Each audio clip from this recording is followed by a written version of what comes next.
Okay, yes. Who now again? Yeah. Mm-hmm. Good morning there, Terry. How are you? Nice to see everyone. I'm good. How are you? Oh, that makes one of us. I'm a disaster, Terry. Jeez, I was puking all night. Really? I'm puking all morning. Are you pregnant? I may puke all through the show for all I know, Terry. I'm not well. Oh, I'm sorry to hear that. Thanks for asking. I'm sure you're really happy you asked. Anyway, yeah, 3 o'clock in the morning, I'm up, I'm not sleeping, I'm puking. It's just a disaster. I can't even believe I'm here. I've talked about Imus dying on the air.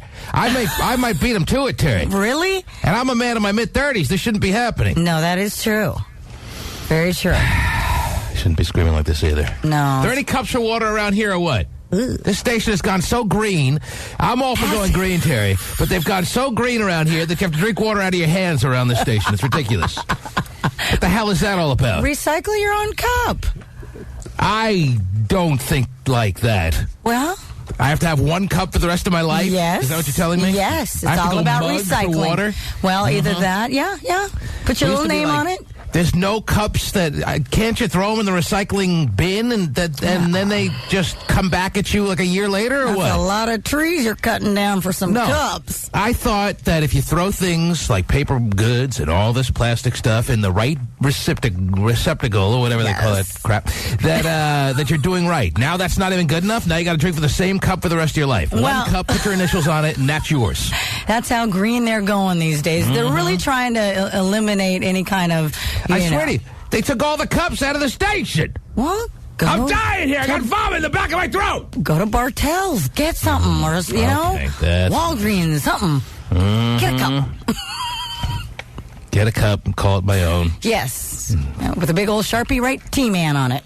Anyone Do not touches it. Anyone touches it, you fight to the death. Is that the way it works these days? Yes, sir. Mm-hmm. Yes. Got to fight to the death for your own cup. I mean, don't you get emails from... If you lose that cup, then you're in big trouble, right? I mean, if I have my own cup and then someone comes along and steals it, I'm back to square one, yeah. Mm-hmm. Yeah. So we're all about saving the trees, but we'll fight to the death for a cup. Right.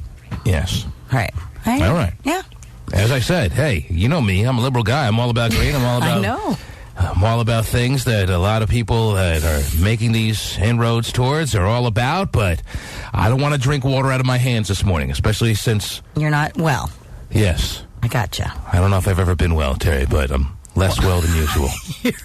You've been puking all night. It's going to be a wacky day. They say the stock market's going to crash. Oh, my gosh. The Oscars are out, but there's not going to be an Oscars. I know. So what's the point of anything anymore? I got to drink out of my hands. It's a full moon. It's a full moon. The sun won't dare rise until midday. We're doomed. Oh, that's nice. It's a good way to start the week. Yes, this is the way MLK would have wanted it, huh? You got the black presidential candidate and the female presidential candidate going at screaming at each other, wanted to choke each other last night. There was always talk, one day there'll be a black president, one day there'll be a female president. Well, we shouldn't have had it the same year, obviously. Obviously because not. these two hate each other. Yes, and they were acting like children, by the way. And they're getting the whole country at everyone's throats. I know. Black women don't know, am I supposed to vote for a woman? Am I supposed to vote for a black man? I'm tossed, I'm turned. What the hell's going on out there? And I have to drink out of my hands. Worst of it all, Terry. Yes. I have to cup my hands. You do. Go to the faucet. Oh, you're drinking tap water, too? Oh, I mean... I don't know. Drink out of my grimy-ass hands. But anyway, it's going to be a happy day, whether we like it or not. We'll turn the tide. Mm-hmm. All right. I'm ready to be happy Even with if the stock market crashes and the world crumbles and global warming, and you saw the global warming situation firsthand with the Green Bay Packers and the New York Giants the other night, Terry? Yes. Brett Favre is still thawing himself out, Terry. I know he is. There's your global warming. I'm so upset about that. So, we'll put on a happy face. I'll go stick my head under the faucet. Okay.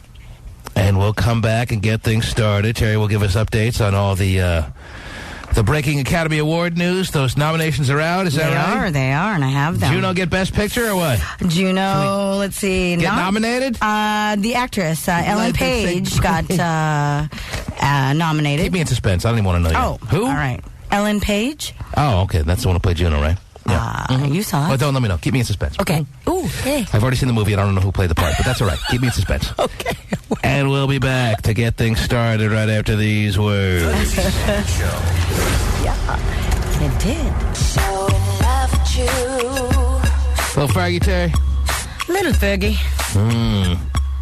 Who's now engaged. So you all right? by the way. She's engaged now. Oh, is that right? Is that breaking news or no? No, Oh, all right. No. Who's she engaged to? Anyone we know? Or Josh Duhamel.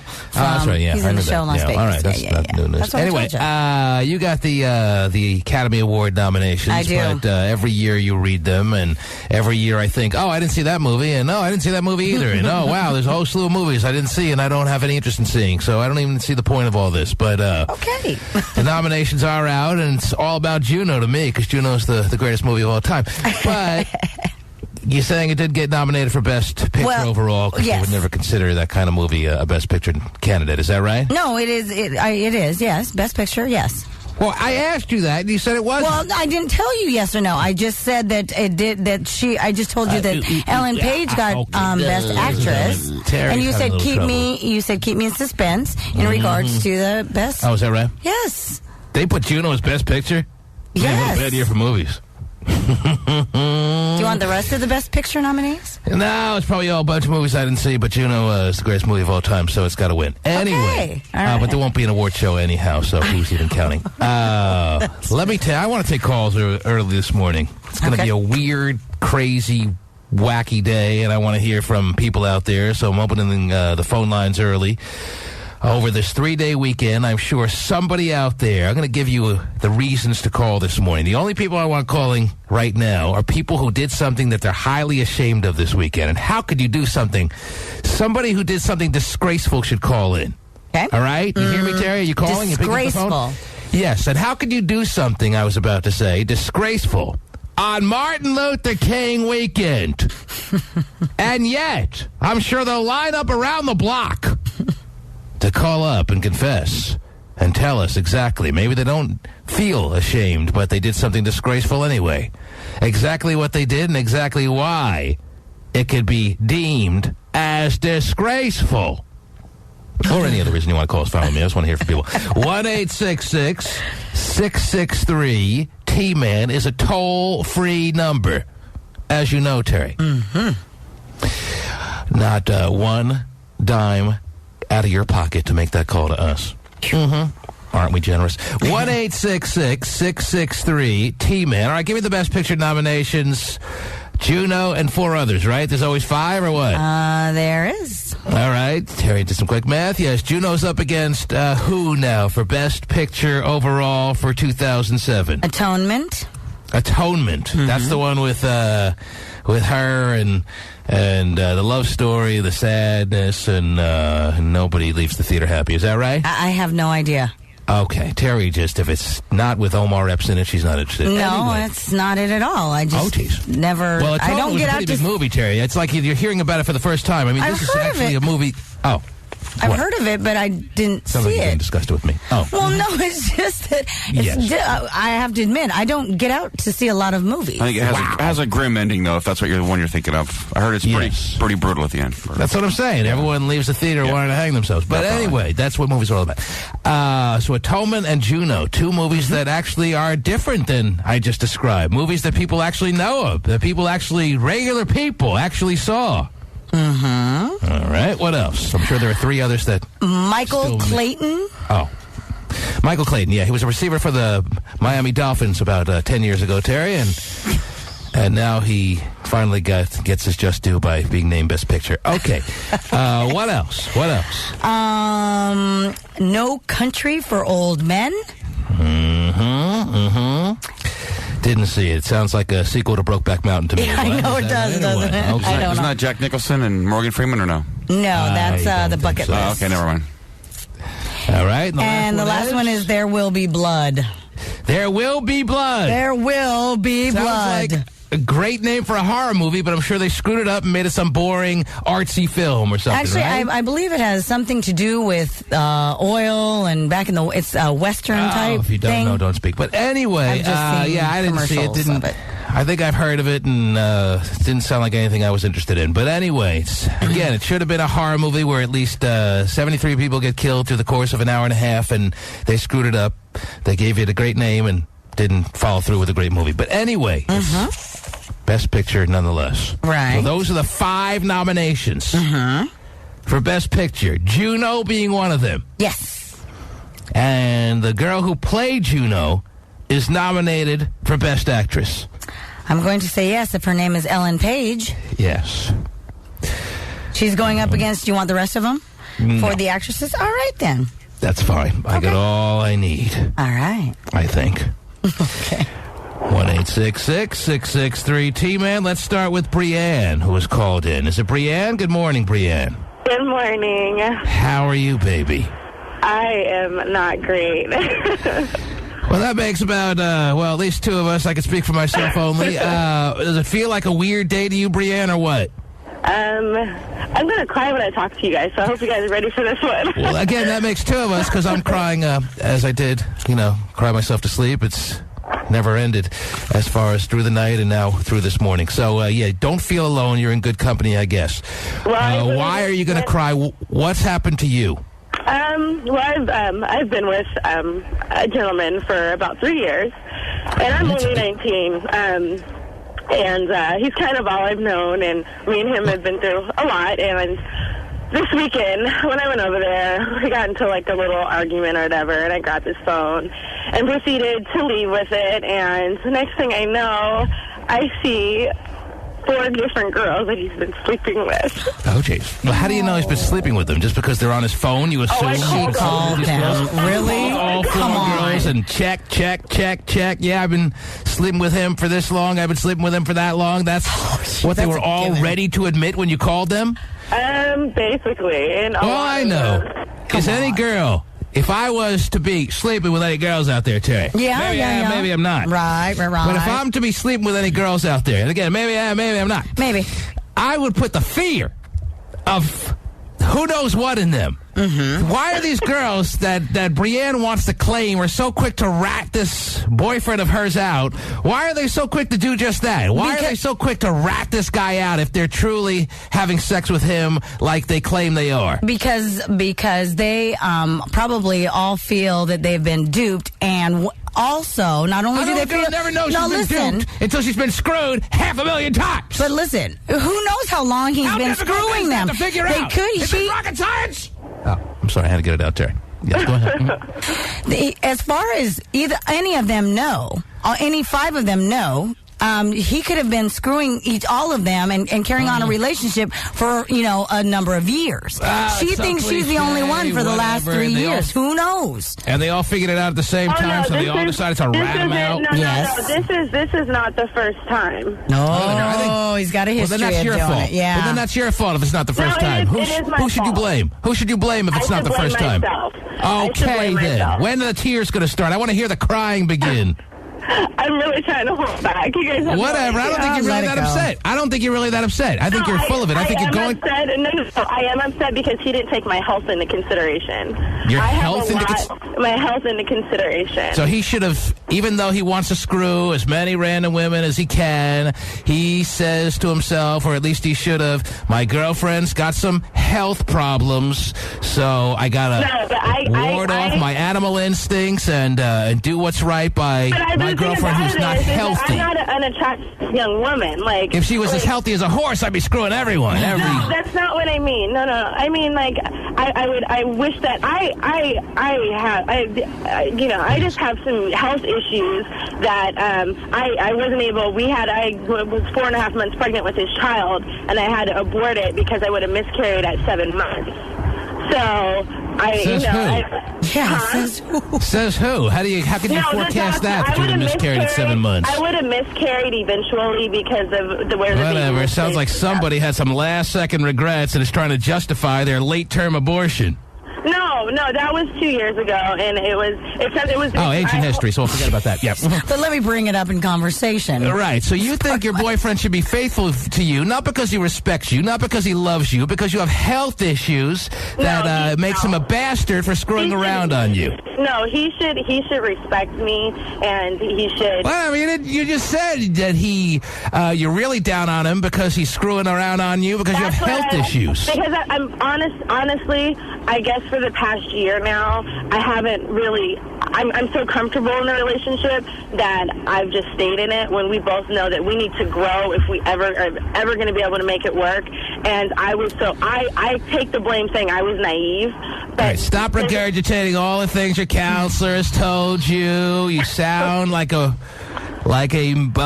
girlfriend manual that you're reading here. You got cheated on before. You got cheated on again. You have no one to blame but yourself. You said you were going to cry. I don't even think you're that sad about it anymore. Either you're numb or you stopped caring a long time ago and somebody forgot to tell you. So it sounds like the worst is behind. I don't know how to proceed with it. I don't. Now here come the forced tears. Yes, let me hear them. Let me hear the forced tears now that you promised us. Yeah, let me hear it. Go ahead.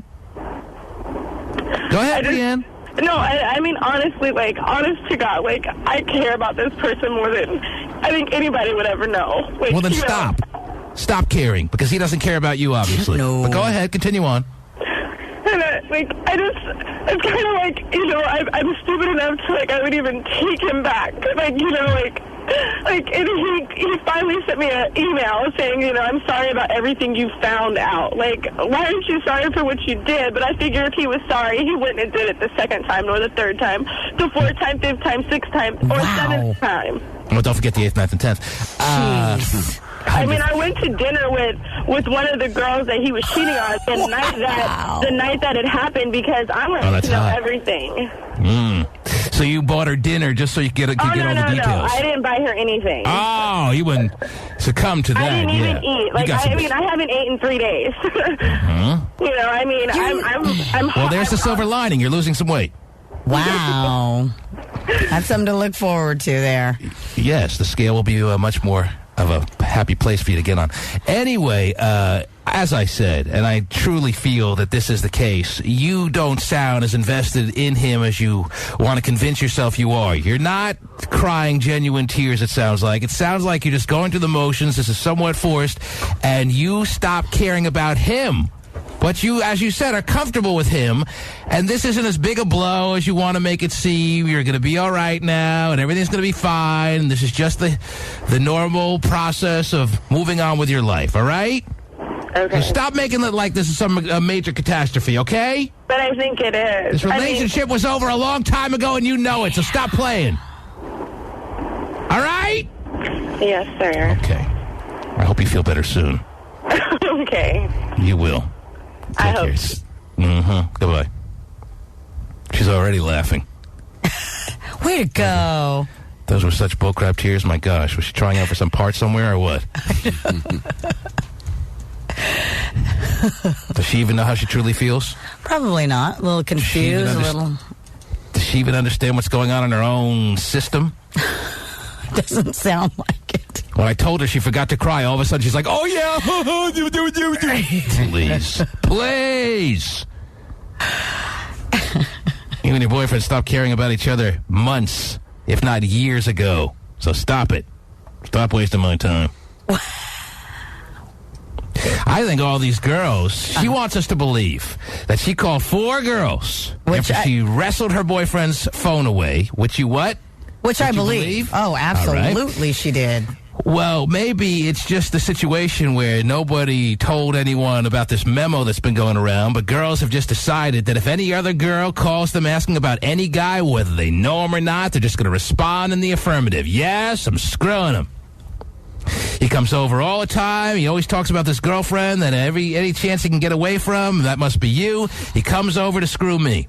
Maybe that's the situation, because I don't know of any girl that any guy is truly knocking around, right, Terry? That's going to roll over on him like that so quick.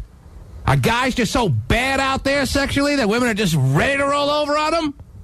Throw them under the bus? I think it depends on the whole conversation. Let's say, for example, so she calls one of these girls up and she tries to, and the girl that's receiving the phone call plays it off a little bit until she gets hold of the guy and says, you know, what's the deal? Your girlfriend has called me, blah, blah, blah. And she doesn't like what the guy has to say, so then she calls the girlfriend back and rats him out. I can see that happening quite often. 4 out of 4? Yes. She called 4 girls. Yes. Oh, that she please. got from yes. his phone. 4 numbers she called, and 4 girls all ratted him out. Yes. 4 girls all threw him under the bus like that. Yes.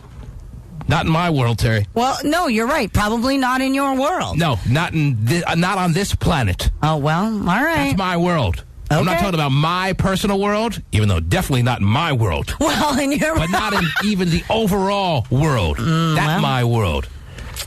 The odds aren't that great. The percentages aren't that strong where girls are just throwing dudes under the bus like that. Unless, of course, women have gotten together and said, you know what? Any call we get like that, any girl who calls like she's all teary or angry or jealous or questioning, we're just all going to, whether we are or not, going to say we are. Just to move on with our lives and tell them what they need to hear. Maybe women have gotten together. You could tell me, Terry. Was there any memo, any email you got on that or what? Because otherwise, this doesn't make sense. Well, it makes more sense nowadays, I think, just because you're probably right. Women, in some ways, not completely 100%. We're still, out to get one another, granted. But I think a lot of women do get tired of being screwed over, and so... Maybe women think they're helping other women. If a woman calls you and asks whether you're sleeping with her man, it doesn't matter whether you are or not. You're helping her. You're assisting her in life by telling her you are, even if you're lying, because you know she needs to move on with her life anyway. Maybe that's what the memo was all about. Could be. Yeah. So that she could... it's... Faze in Oakland slept with his good friend's girlfriend over this weekend. Is that right, Faze? Hey, man. What's up, boy? All right, listen, I got to go to a break, but hang on. You're going to be one of the first calls up in the next segment. I just wanted to make sure that's the case. You slept with one of your good friend's girlfriend over this weekend? Yeah. All right, I want to hear all about it. He's correct. Is anyone going to throw you under the bus, Phase, you think, or what? What's that? Oh, do you have a girlfriend or no? Do I have a girlfriend? Nah. Okay, good. That's the way it should be. That's the way it should be. Sleep with everyone else's women. 1-866. I told you it's going to be a weird day, Terry. I know. I told you it's going to be like an Armageddon world coming to a freaking end day. Is Ben Affleck going to be here? I don't know. Bruce Willis comes in riding on a pony to save us all this time. And that's what happens in Armageddon, right? That's right. You nailed it. Yeah. 1-866-663 T-Man. Back after these words. T-Man Show. Hey, yo, Faze. Faze. Yeah. Hey, yo, Faze. Yeah, T-Man. What's up, man? What's going on, Playboy? You really screwed your good friend's girl over the weekend, or what? Hey. Or you just lying to get on the air? What's the story? It's a funny story. What happened is, I got this friend, right? He got a wifey. She's cool. Oh, it's his wife. She's good looking. Yeah, it's his wifey. But you knocked the bottom out of that, or what? Well, what happened is she got a sister, and her sister's that, and she's the one that I wanted to kick it with. Well, whatever, Saturday night, we at his house, party, so we getting drunk and whatnot. Whatever, I'm getting ready to leave. He's asking me to stay. He was like, no, you've been drinking, just stay, chill on the sofa, whatever. I was like, nah, man, I'm feeling kind of weird, whatever. Anyways, make a long story short, I ended up staying the night. I was sleeping on the sofa. He got a 2-story apartment. He's got a sleepwalking wife. In the middle of the night, his lady comes downstairs. I'm dead asleep. I'm dead asleep, and I wake up with her, straight giving me a Hummer, man. I know, that happens to me all the time, Terry. So, let me see. They wanted you to stay so badly. They wanted to make sure you didn't drive drunk so badly that he informed his wife. He must have instructed her to do this, right, Terry? He made her go to the living room to make sure you were tuckered in just so nice, and to be extra sure, she waxed your lance like she never has to her husband even in her entire life. Is that what you're telling us, or what? Yeah, it was unexpected, but whatever, in the process, I was like, no, wait a minute. Wait. I'm already here. In reality, you're thinking that this wife crept out of her room, snuck out of the bedroom there, came into the living room where she knew you were asleep because she had to have you so desperately that she was willing to risk everything that her husband may have heard her sneaking out of the room. She was willing to risk everything that she has just so she could give you that oral sensation. Hey, what do you want me to tell you? That's what happened. And on top of it. So I'm already in this predicament. So boom, I done took her to the downstairs bathroom. You took her to the downstairs bathroom and finished the job. That's what you're saying. You didn't want to leave her unfulfilled for all the generosity she was showing you. Exactly. So after she was done giving you a little bit of a complimentary Hummer situation, you guys tiptoed to the downstairs bathroom and you finished her off. She topped you off to begin with, and you finished her off in the downstairs bathroom. Wow. Yeah. And then, and now the funny thing is Raise your hand, ladies and gentlemen, if you believe this story so far. Well, listen. Face. And not to top it off, I wanted to kick it with her sister. She wasn't really down before, and now she's over here calling me wanting to hang out. She's the one that wants to kick it now. Oh, Face. Just so you understand the results of our little poll there, should sound rather familiar. You didn't really see any hands go up across the Bay or the Northwest. I didn't feel like they were being raised with any real intensity. You know what I'm saying? I'm sure a lot of people are having a little trouble with the story phase, but you're telling us it's 100% true? There's no doubts in your mind that you just may have not fantasized all this, or what? Oh, we dropped off? Only adds to the lack of credibility of the story, Terry. Yeah. But we'll never know for sure. Ooh, what really happened in that house in Oakland where Faze was too drunk to drive home, and boy, did throwing the keys aside ever pay off better than this particular night. Unless, of course, his friend finds out about what his wife did and hunts face down, and he has his life terminated because of this, which is not out of the question if a man were to find out his wife did such a thing, Terry, right or wrong? Right. But maybe Face has nothing to worry about because maybe he made up the whole damn story. Oh, jeez. I said the whole damn story! I could hear the frantic clicking of the mouse. I know. I heard the Hit replay. Oh, my gosh, he said it again. I said the whole damn story! Do it again real fast. Oh. Why don't you say it, Terry? The whole damn story. Yeah, it would be. Yeah. Mm-hmm. That wasn't really giving me what I need, Terry. One more time. Mm-hmm. Or could it be? You gotta say it with authority. Geez. Say, T-Man said the whole damn story! Okay. I did too. T-Man said the whole damn story. Her heart wasn't into it. Oh. I didn't feel it. I didn't think that deserved or warranted a real stinger sound there. Mm-hmm. It is $5 a stinger, so just so you guys know, we're going to get a big bill at the end of this. Okay. Well, at least we're going green. Anyway. I don't know, Terry. Faze wanted us all to believe that story, I guess. Maybe he didn't really care if we believed it or not, but... sounded good. Sounded fun. Yes. Right? Can you see over this holiday weekend somewhere in our neighborhoods, Terry, a guy who truly was not able to drive home because he was drunk? His friend who was looking out for him and his wife go to sleep. She makes sure he's good and in a stage 5 REM sleep before she creeps out of bed, tiptoes out of the bedroom, goes up to Faze, fluffs him up, and then gives him a Hummer. Is that something you think could actually be happening out there under the roofs of the homes of America, or what? That's pretty risky, wouldn't you say? I mean, really? But again, nothing's out of the stretch of imagination these days, considering the world we're living in, Terry. But I don't know. I give the chances about a 40-60, Terry. What are you thinking? Sure. Yeah, well, I think that... I said 40-60. Gotta get a little more volume on that. He said 40-60. Oh, geez.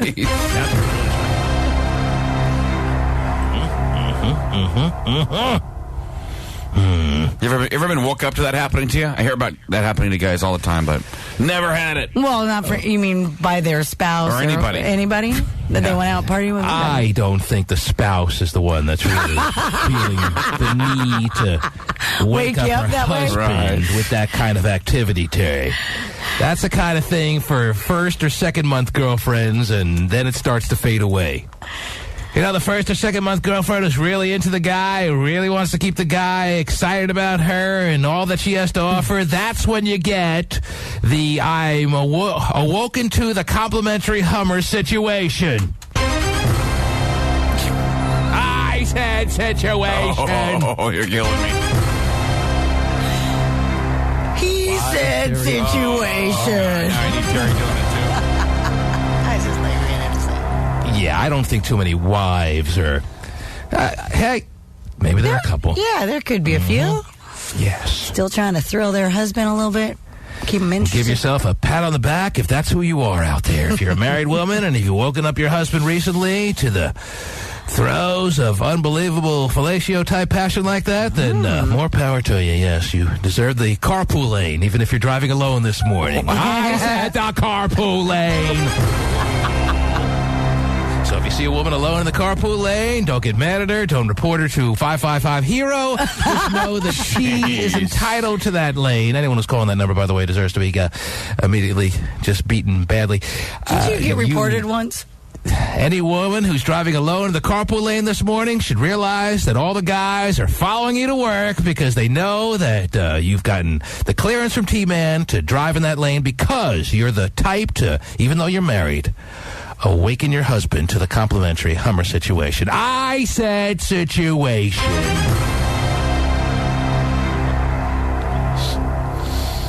I'm surprised no one's called up yet this morning, Terry, to gloat about my pick about the Packers. Yeah.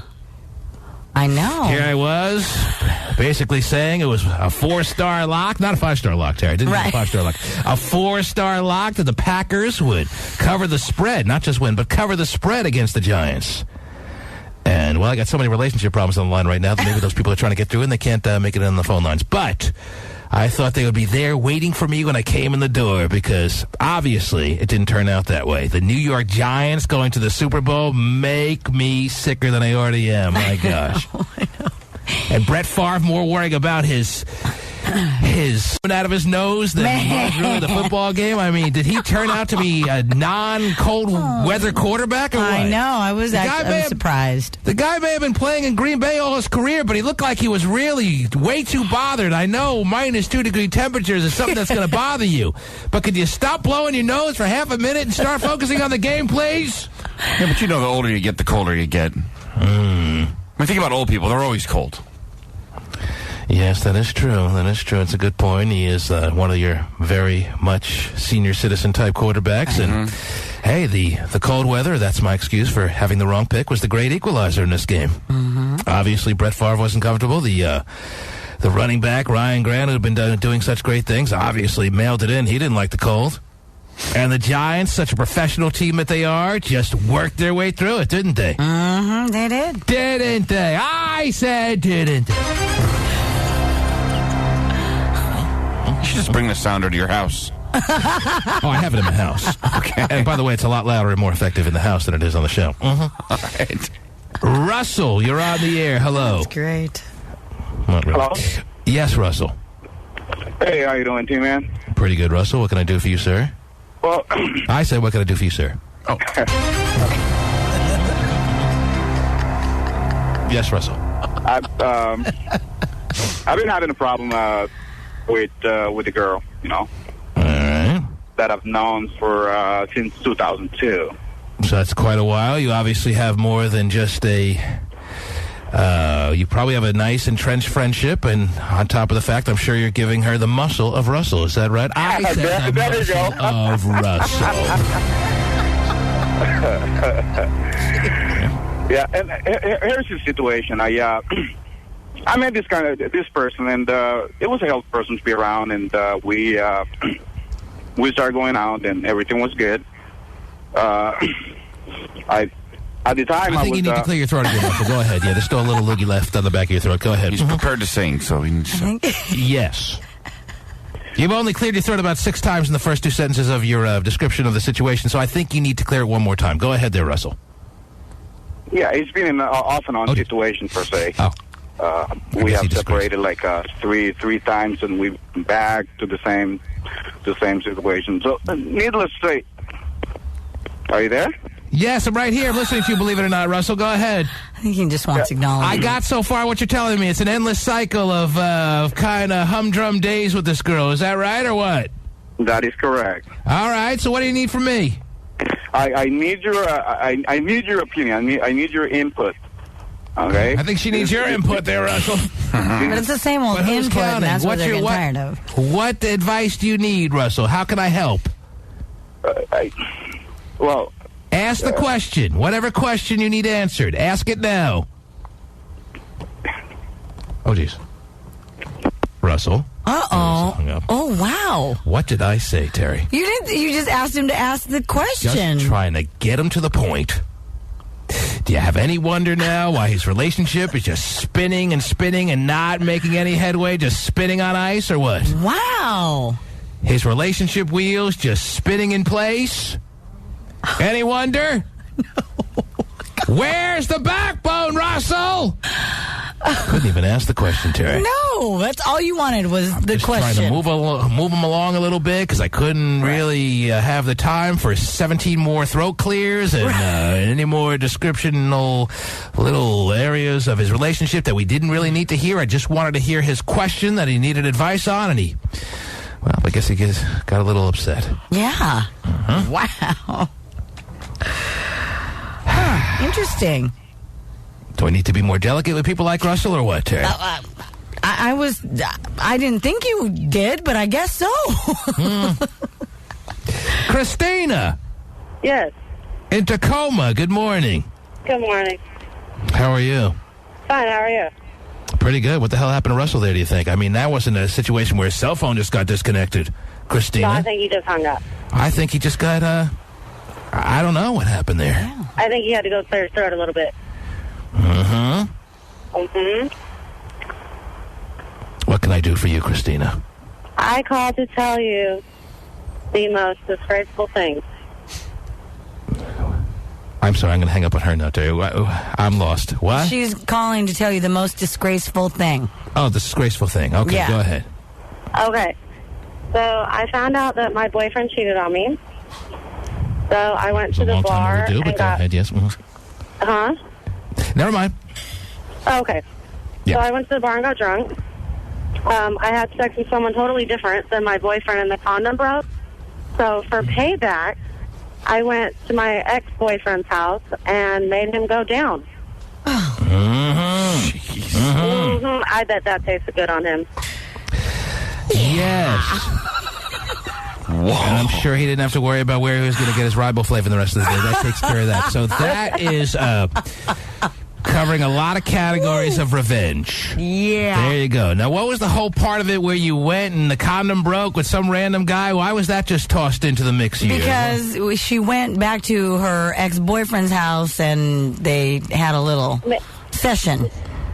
Oh, I see. Right from the bar. Oh, I wasn't following. I thought there was 2 guys she was getting revenge on her boyfriend with. No. She went No, I back was to the just boyfriend getting who she was revenge on mad at. Yes. And he had no idea that what he was actually tasting there. Ah, that's wonderful. Until afterwards. I'm sure he really didn't care. So, really, the joke's on you. But thanks for calling, Christina. All right. What the hell's going on this morning, Terry? You're right. It is a weird day morning already. I'm sorry I had to prove it. Stock market's down over 300 points. Our presidential candidates want to rule the country, but they can't even get along, fighting like bickering children, Terry. I know. Academy Awards announced its nominations this morning, but there'll be no award show. What's going on in this world? And the week's just getting started. Yeah. And Terry's got a whole pile of news this morning that's just going to keep the ball rolling. Is that right, Terry? Sure. Absolutely. Can't wait to I've been puking all night, Terry. I can barely speak. I'm sorry. I may start throwing up again any second. Oh. All right. I'm going to try this one more time. Kate, no, never mind. Okay. We'll be back right after these words. The T-Man Show. Did Britney drop $10,000 during her late-night shopping spree? Wow. That's real. Oh, good. As ET reported, the trendy LA boutique Kitson opened its doors at 2 a.m. Thursday so the star could get a little retail therapy. All the stores open their doors to you at 2 a.m., right, Terry? So all you can the get your time. little shop on or what? Yeah. Yes. Jeez.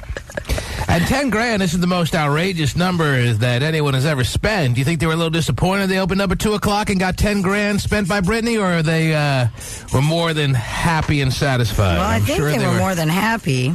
Sure, I mean, you're right. $10,000 isn't I'm sure they've seen more. Depending, but still, 2 a.m. Our employees excited about having to be called into work at 2 a.m. to help Britney, knowing that she's spending $10,000 or what?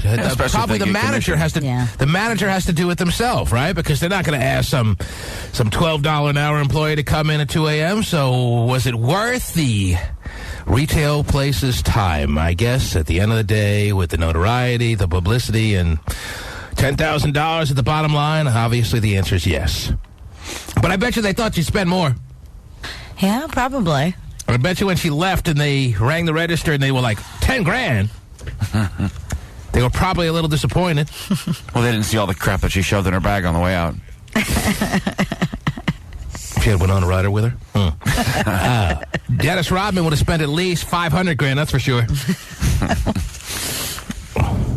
I know Terry Free has a pile of stuff on her side of the console and is dying to share with us all on this very, very wacky Tuesday, even though it feels like a Monday. Go ahead, Terry. What do you have? Well, according to a recent survey, it seems that 54% of men still propose on one knee.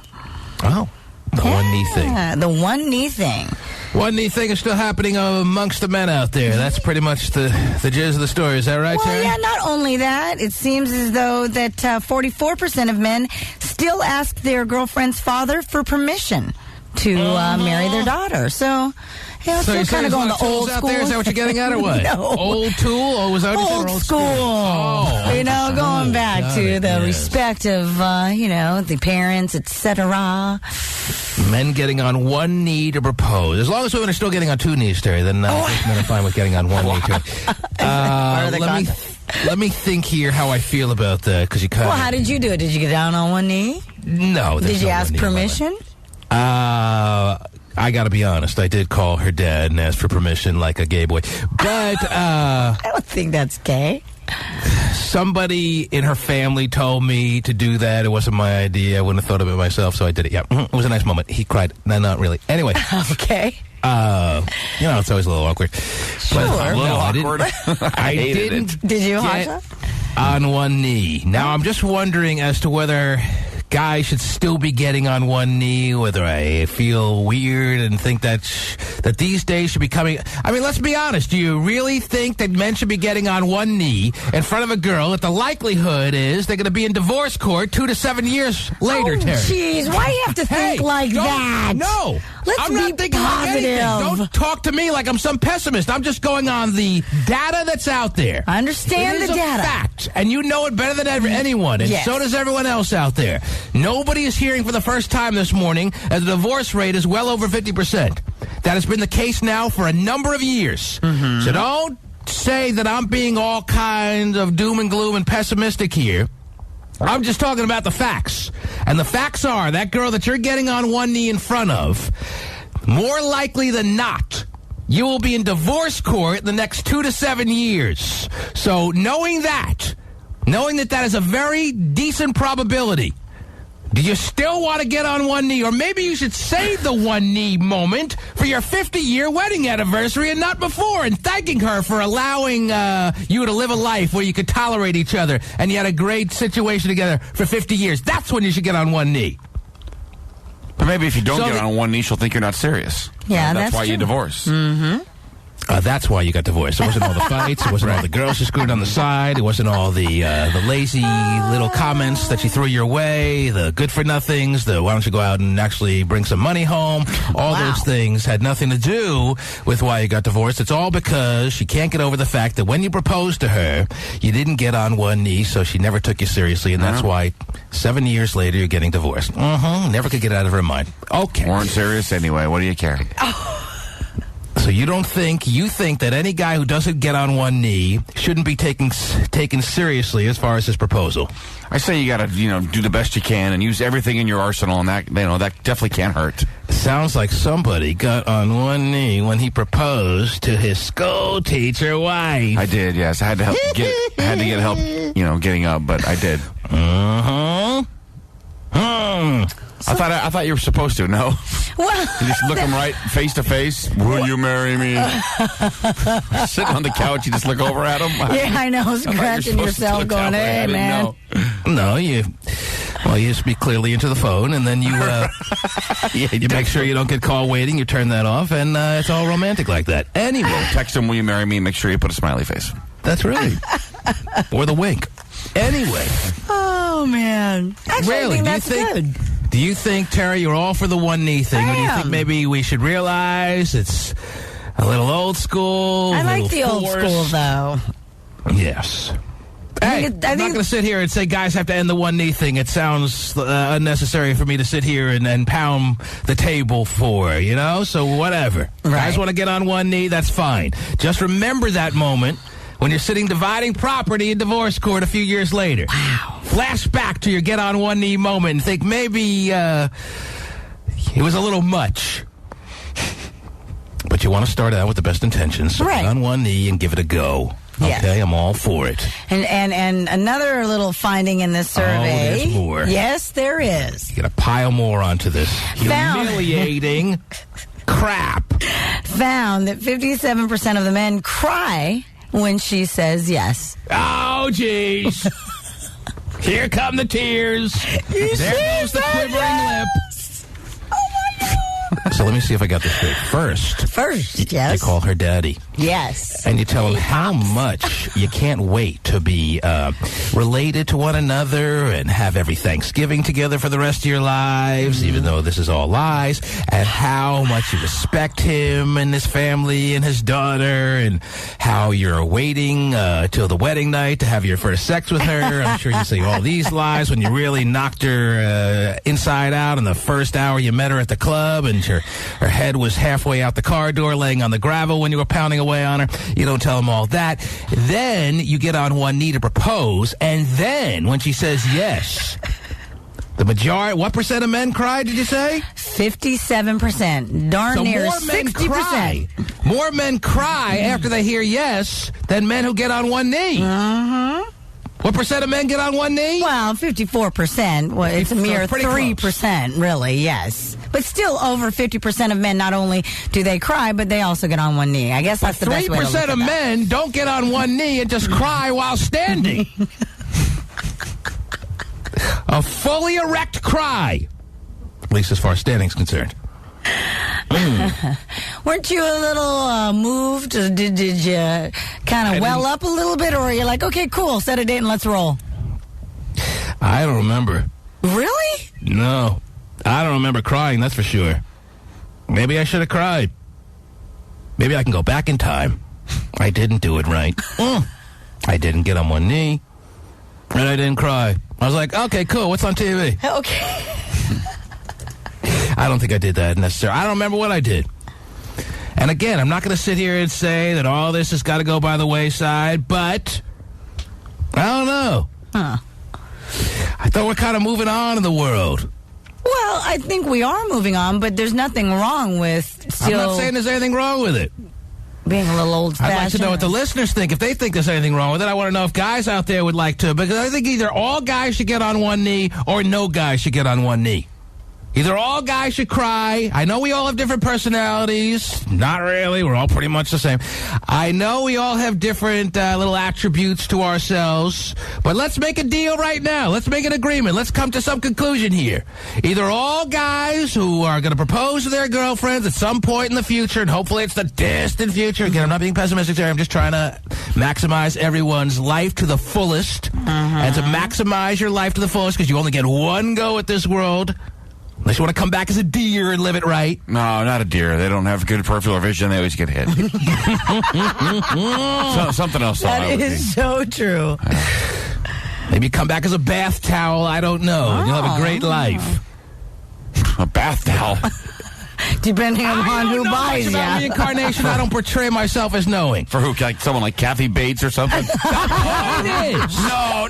Rosie O'Donnell. Everyone has one crack at this world, and trust me, you'll do your best at it if you follow the T-Man rules. And that's making sure you don't get married in 2008. In this day and age, in this new millennium, Terry, nobody should getting married, man or woman, before the age of 30.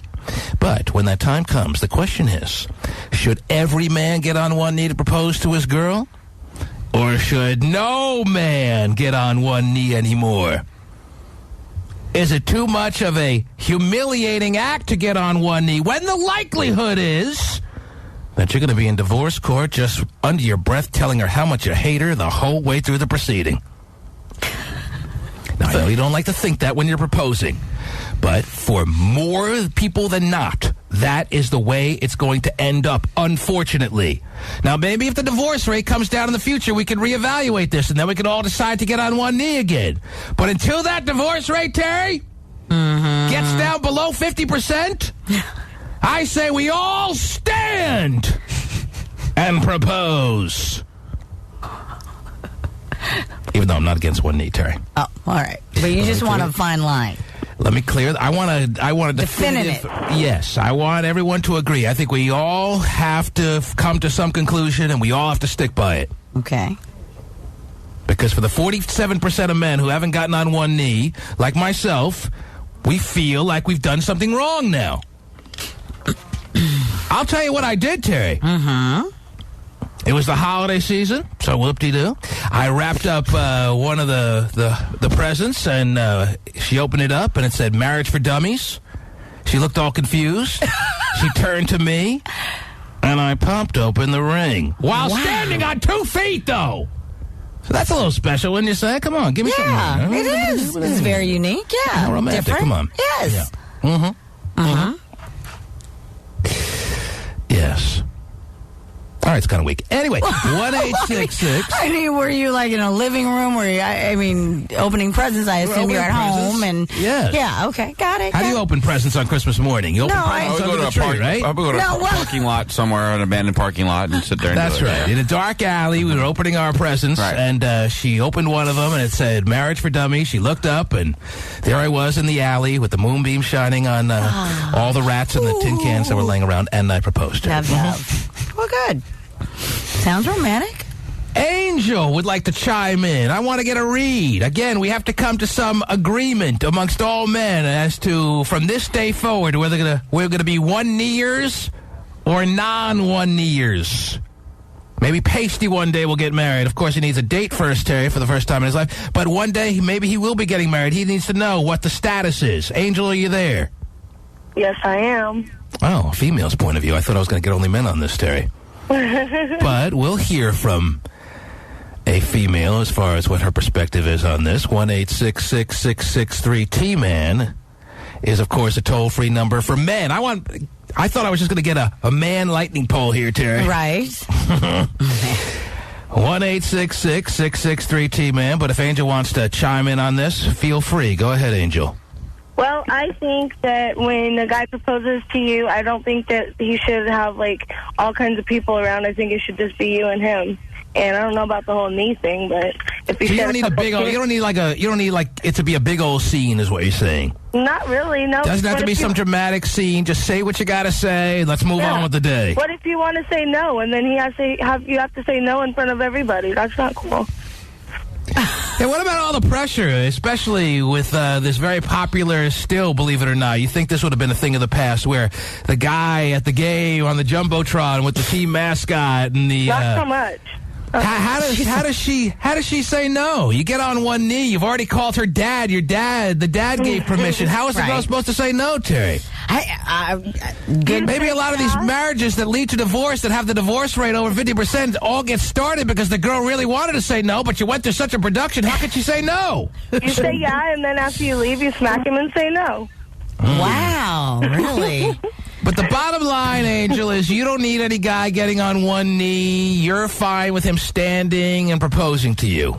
Yeah, shed a couple tears might be okay, but you don't have to get on one knee. You don't have to make a production because, I don't know. I think even when people get married, it should just be you and your husband. There shouldn't be a whole spectacle around anyways. Oh, dear, she never lost friends. Anyway. A little too commercialized there for you? Well, no, it's just the marriage is between two people, not the world. So but it's a celebration, though, too. Wow. Here's Ashley's great point. She's all for elopement. She's saying that she's cool with a scaled-down proposal, and then when she says yes, and she doesn't have to feel the pressure of some dramatic proposal to have to say yes, when she says yes via her own free will, then she really would like to see some tears, some genuine, true tears of happiness from the man who proposed to her. That sounds like a pretty reasonable way to be, Terry. That sounds pretty right. Yes. Well, you said it. I hope you're kind of agreeing with what you said. I think you're pretty on point. Good call, Angel. I think we should all agree on that, Terry. Okay. I don't think we have to take any more calls. Huh. So I think we've all decided from this day forward, any man gets on one knee to propose, he immediately gets shot, and we'll all be watching out through the windows of our neighbors. All righty, then. Can I take a few more calls? All the girls are calling in on this, Terry. I think it's pretty interesting, though, that not only do they get on one knee and all that good stuff, but, the crying thing, it kind of surprised me. You didn't think it'd be that high as far as many men that are shedding tears in this moment. Right. The woman, yes, that's kind of, we're emotional creatures. That's, to me, kind of a given. But men, that's almost 60% of men cry. Well, they may not all be tears of joy, Terry. Some of these men may have had the quick flash of reality that their days of freedom are over. Okay. As soon as she says yes, it's like, what have I done? My quarterback. And if you guys do that, man, it's unfair. Ashley and Concord, you're on the air. They'll make a cute couple, I think. Hello. Yeah, they will. How are you? I'm good. How are you? Good. What can we do for you? I have a comment on the whole marriage thing. I actually think it's really sweet and romantic if a guy gets down on one knee. Well, we're trying to decide whether all men should get on one knee when they propose, because 53% of men, which is higher than I thought, actually, no, that's about where I thought that would be. But, yeah, I agree with you, Terry, that the crying after the confirmation of, yes, I will marry you, is higher than I thought. I thought it would actually be higher of men getting on one knee, to be honest. Right. 53% of men, when they propose in this day and age, get on one knee. And I'm saying either all men should do it or no men should do it from this day forward. And where do you fall in on this, Ashley? I don't think that all men have to know, because what if you have a man that has no legs and he wants to marry a woman that he loves? He has no legs. How can he get down on one knee? Now, that's a great point, Terry. So there you go. There's your reasoning. That's all I need to know, because some men out there have no legs. All men cannot get on one knee to look out for our legless brother. Okay. Okay, I get down on one. Great point, Ashley. I could get down on one nub. Oh, geez. Oh, I know. Get down on an elbow. That's really her reasoning. Okay. Sounded like that was her reasoning, yes. Oh, all right.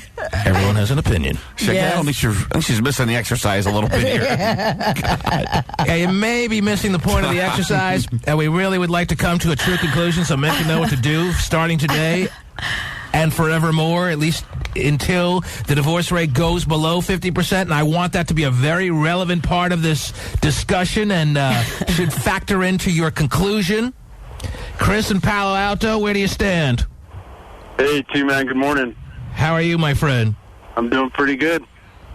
I think that every man should sit down on one knee and propose. It's a matter of respect for your relationship. Chris, 53% of men are doing it. You're saying from this day forward, it should be 100%. It's not a true proposal from this day forward unless a man is on one knee. That's what you want to have happen from this moment forward. Yes.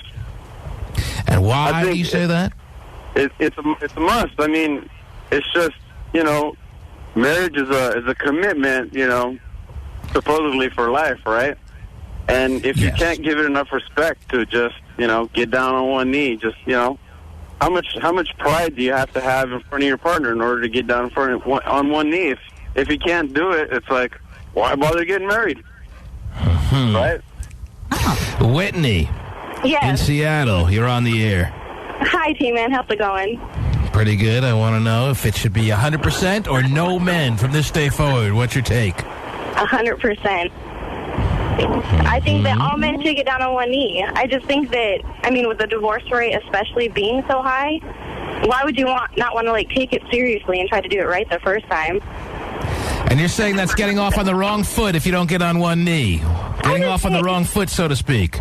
I say it's kind of like that connotation just saying that maybe you're not taking it as seriously. There's something sacred and old-fashioned about marriage in the first place. Mm-hmm. And maybe that's what we're getting so far away from, and that's why the divorce rate is so high. Exactly. That's what marriage is all about these days. These starter marriages where, if it doesn't work out, I can always get divorced. It's so sacred these days, Terry. Exactly. Yes. The whole crying thing, I'm actually an engaged individual, and if my fiancé would have cried, I think that would have been a little awkward for me. You would have taken back the yes? Oh, really? No crying. So you say yes, and he starts crying. You're like, no, I just changed my mind. Never mind. No, I'd say dry your eyes. What is it about his crying? You just don't like a man to show his emotion? You don't think that's kind of cool?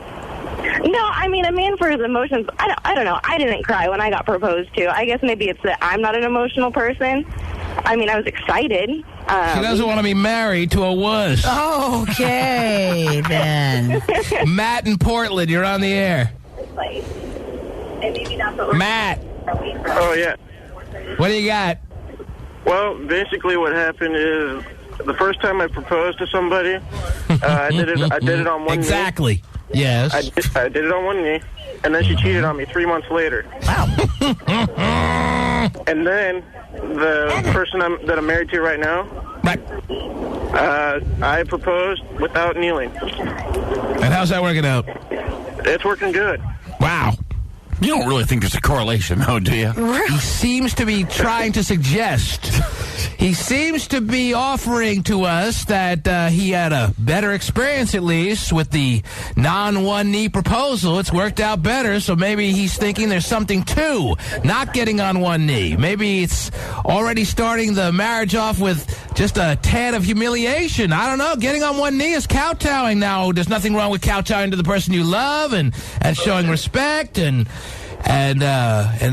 being all, what do they call it? Lovey-dovey? Oh, jeez. God, that lovey-dovey stuff. Well, I don't know, Terry. I'm in the stand-up camp. Well, okay, well. And it's worked for Matt. Second time around, he stood up and proposed. Right. Did he get cheated on 3 months later? No. No, they're still going strong. Mm-hmm. Thank you for the call, Matt. Thanks for sharing. That must be a tough little bit of a story to share with us. 3 months after he proposed, she said yes. He started crying. She was screwing around with every dick she could get her hand on, Terry. Wow. Everyone. Mm-hmm, mm-hmm. Oh, but it was so sacred. Showed so much respect and emotion when he proposed on one knee. It was such a special moment. Mm-hmm. So special that I can't wait to screw your really cute friend. Oh, now. Luke, you're on the air.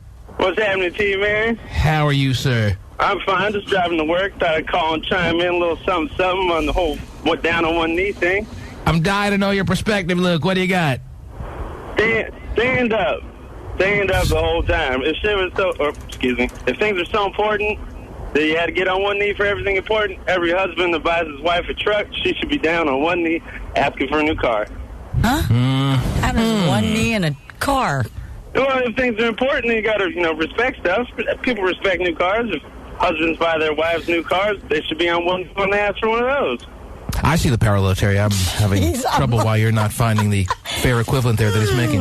Thank you. Really? Yes. Maybe it's because I don't know too many husbands that buy their wives cars because the wives go out and buy their own. Wow, yes, of course. Ladies and gentlemen, you remind me of my Jeep, Terry. I know we all have different personalities. I know all men have different aspects to who they are, but we've come to the conclusion from this day forward, stand up and propose.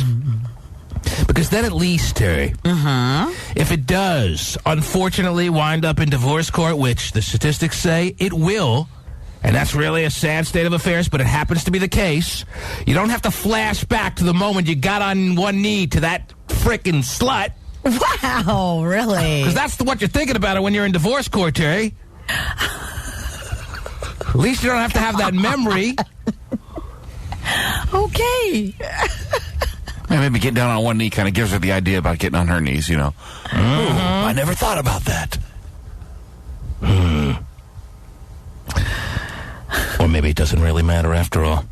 Either way is fine. 1-866-663-T-Man. What else is going on, Terry? Well, here's something. I don't know why I got stories about men today, but apparently the new love men. I do. The new cosmetic surgery for men that's making a big move is pec implants. Gotta have the pec implants. I guess so. Yeah. According to Makes getting on one knee that much more uncomfortable. Yes. Apparently, when the weightlifting and exercise don't produce those nice, pecs. Yes. Perfect pecs. They go ahead and go to the plastic surgeon and get them. In fact, 409 procedures were performed in 2006, according to the American Society of Plastic Surgeons. 409 procedures. Yes, and that's... There are 409 men in this country that have pec implants. Not the most astonishing number in the world, but certainly a hefty bit of growth amongst those who were getting pec implants in the years preceding. 409 men are walking around with little scars in their underarms because they got implants just like their wives or girlfriends did. It's a 99% increase over the year before, by the way. It costs about $7,000 to get them done. There was a massage therapist who got them done. He spent $12,000. And what happens when they start leaking, Terry? Well, actually, it's not that they leak, but they can. That's one of the side effects is that they can move around. Oh, now I have a rib implant. Exactly. I got a kneecap implant. Biggest rib cage you ever saw. Yes. God. So it's not an exact science yet, is what you're pretty much alluding to. They can move around. Right. Wow, you got a big Adam's apple, dude. It can move a little bit, they say. Ron is demanding to come on because he didn't feel like we hit the bullseye as far as chiming in on whether men should get on one knee or not. So let's let him have his say. Yes, Ron. Yes. Hello.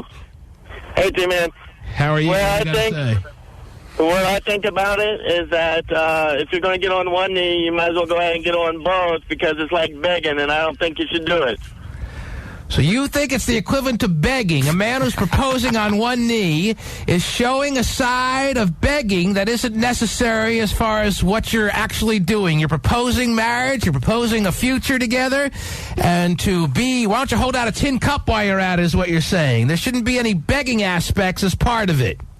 I think it's begging, and I think the reason why most people cry is because their knee might hurt.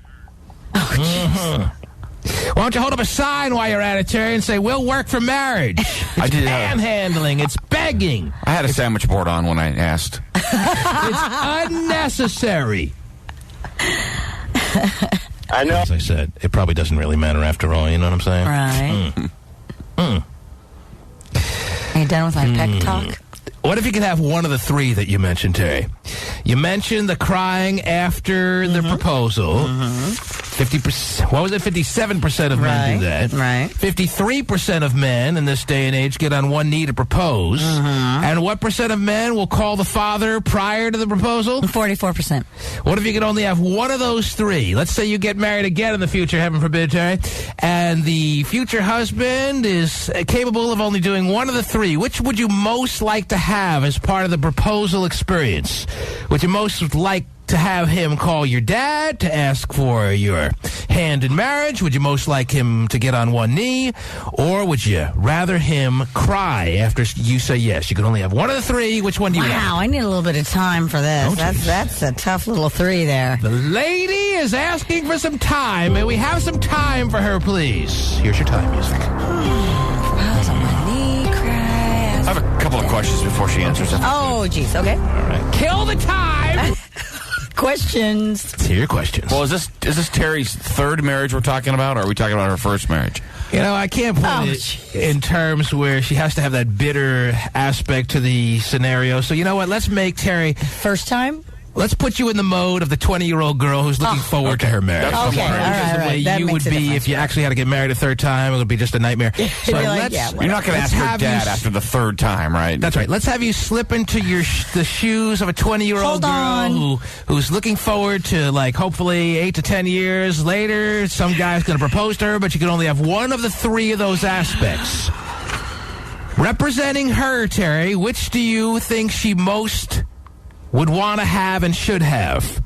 The crying after the fact, the get on one knee for the proposal, or the call the dad, ask for the hand of the lady you'd like to marry situation? Can only have one of the three. Did you have another question there, Hotshot Scott? I thought you said you had a couple of questions. Well, no, that's basically it. Yeah, you know, is she her age now on her fourth or third marriage or whatever, or is she 26 in first marriage? That's what I'm wondering. Since we pretty much covered that, let's start the time music one more time.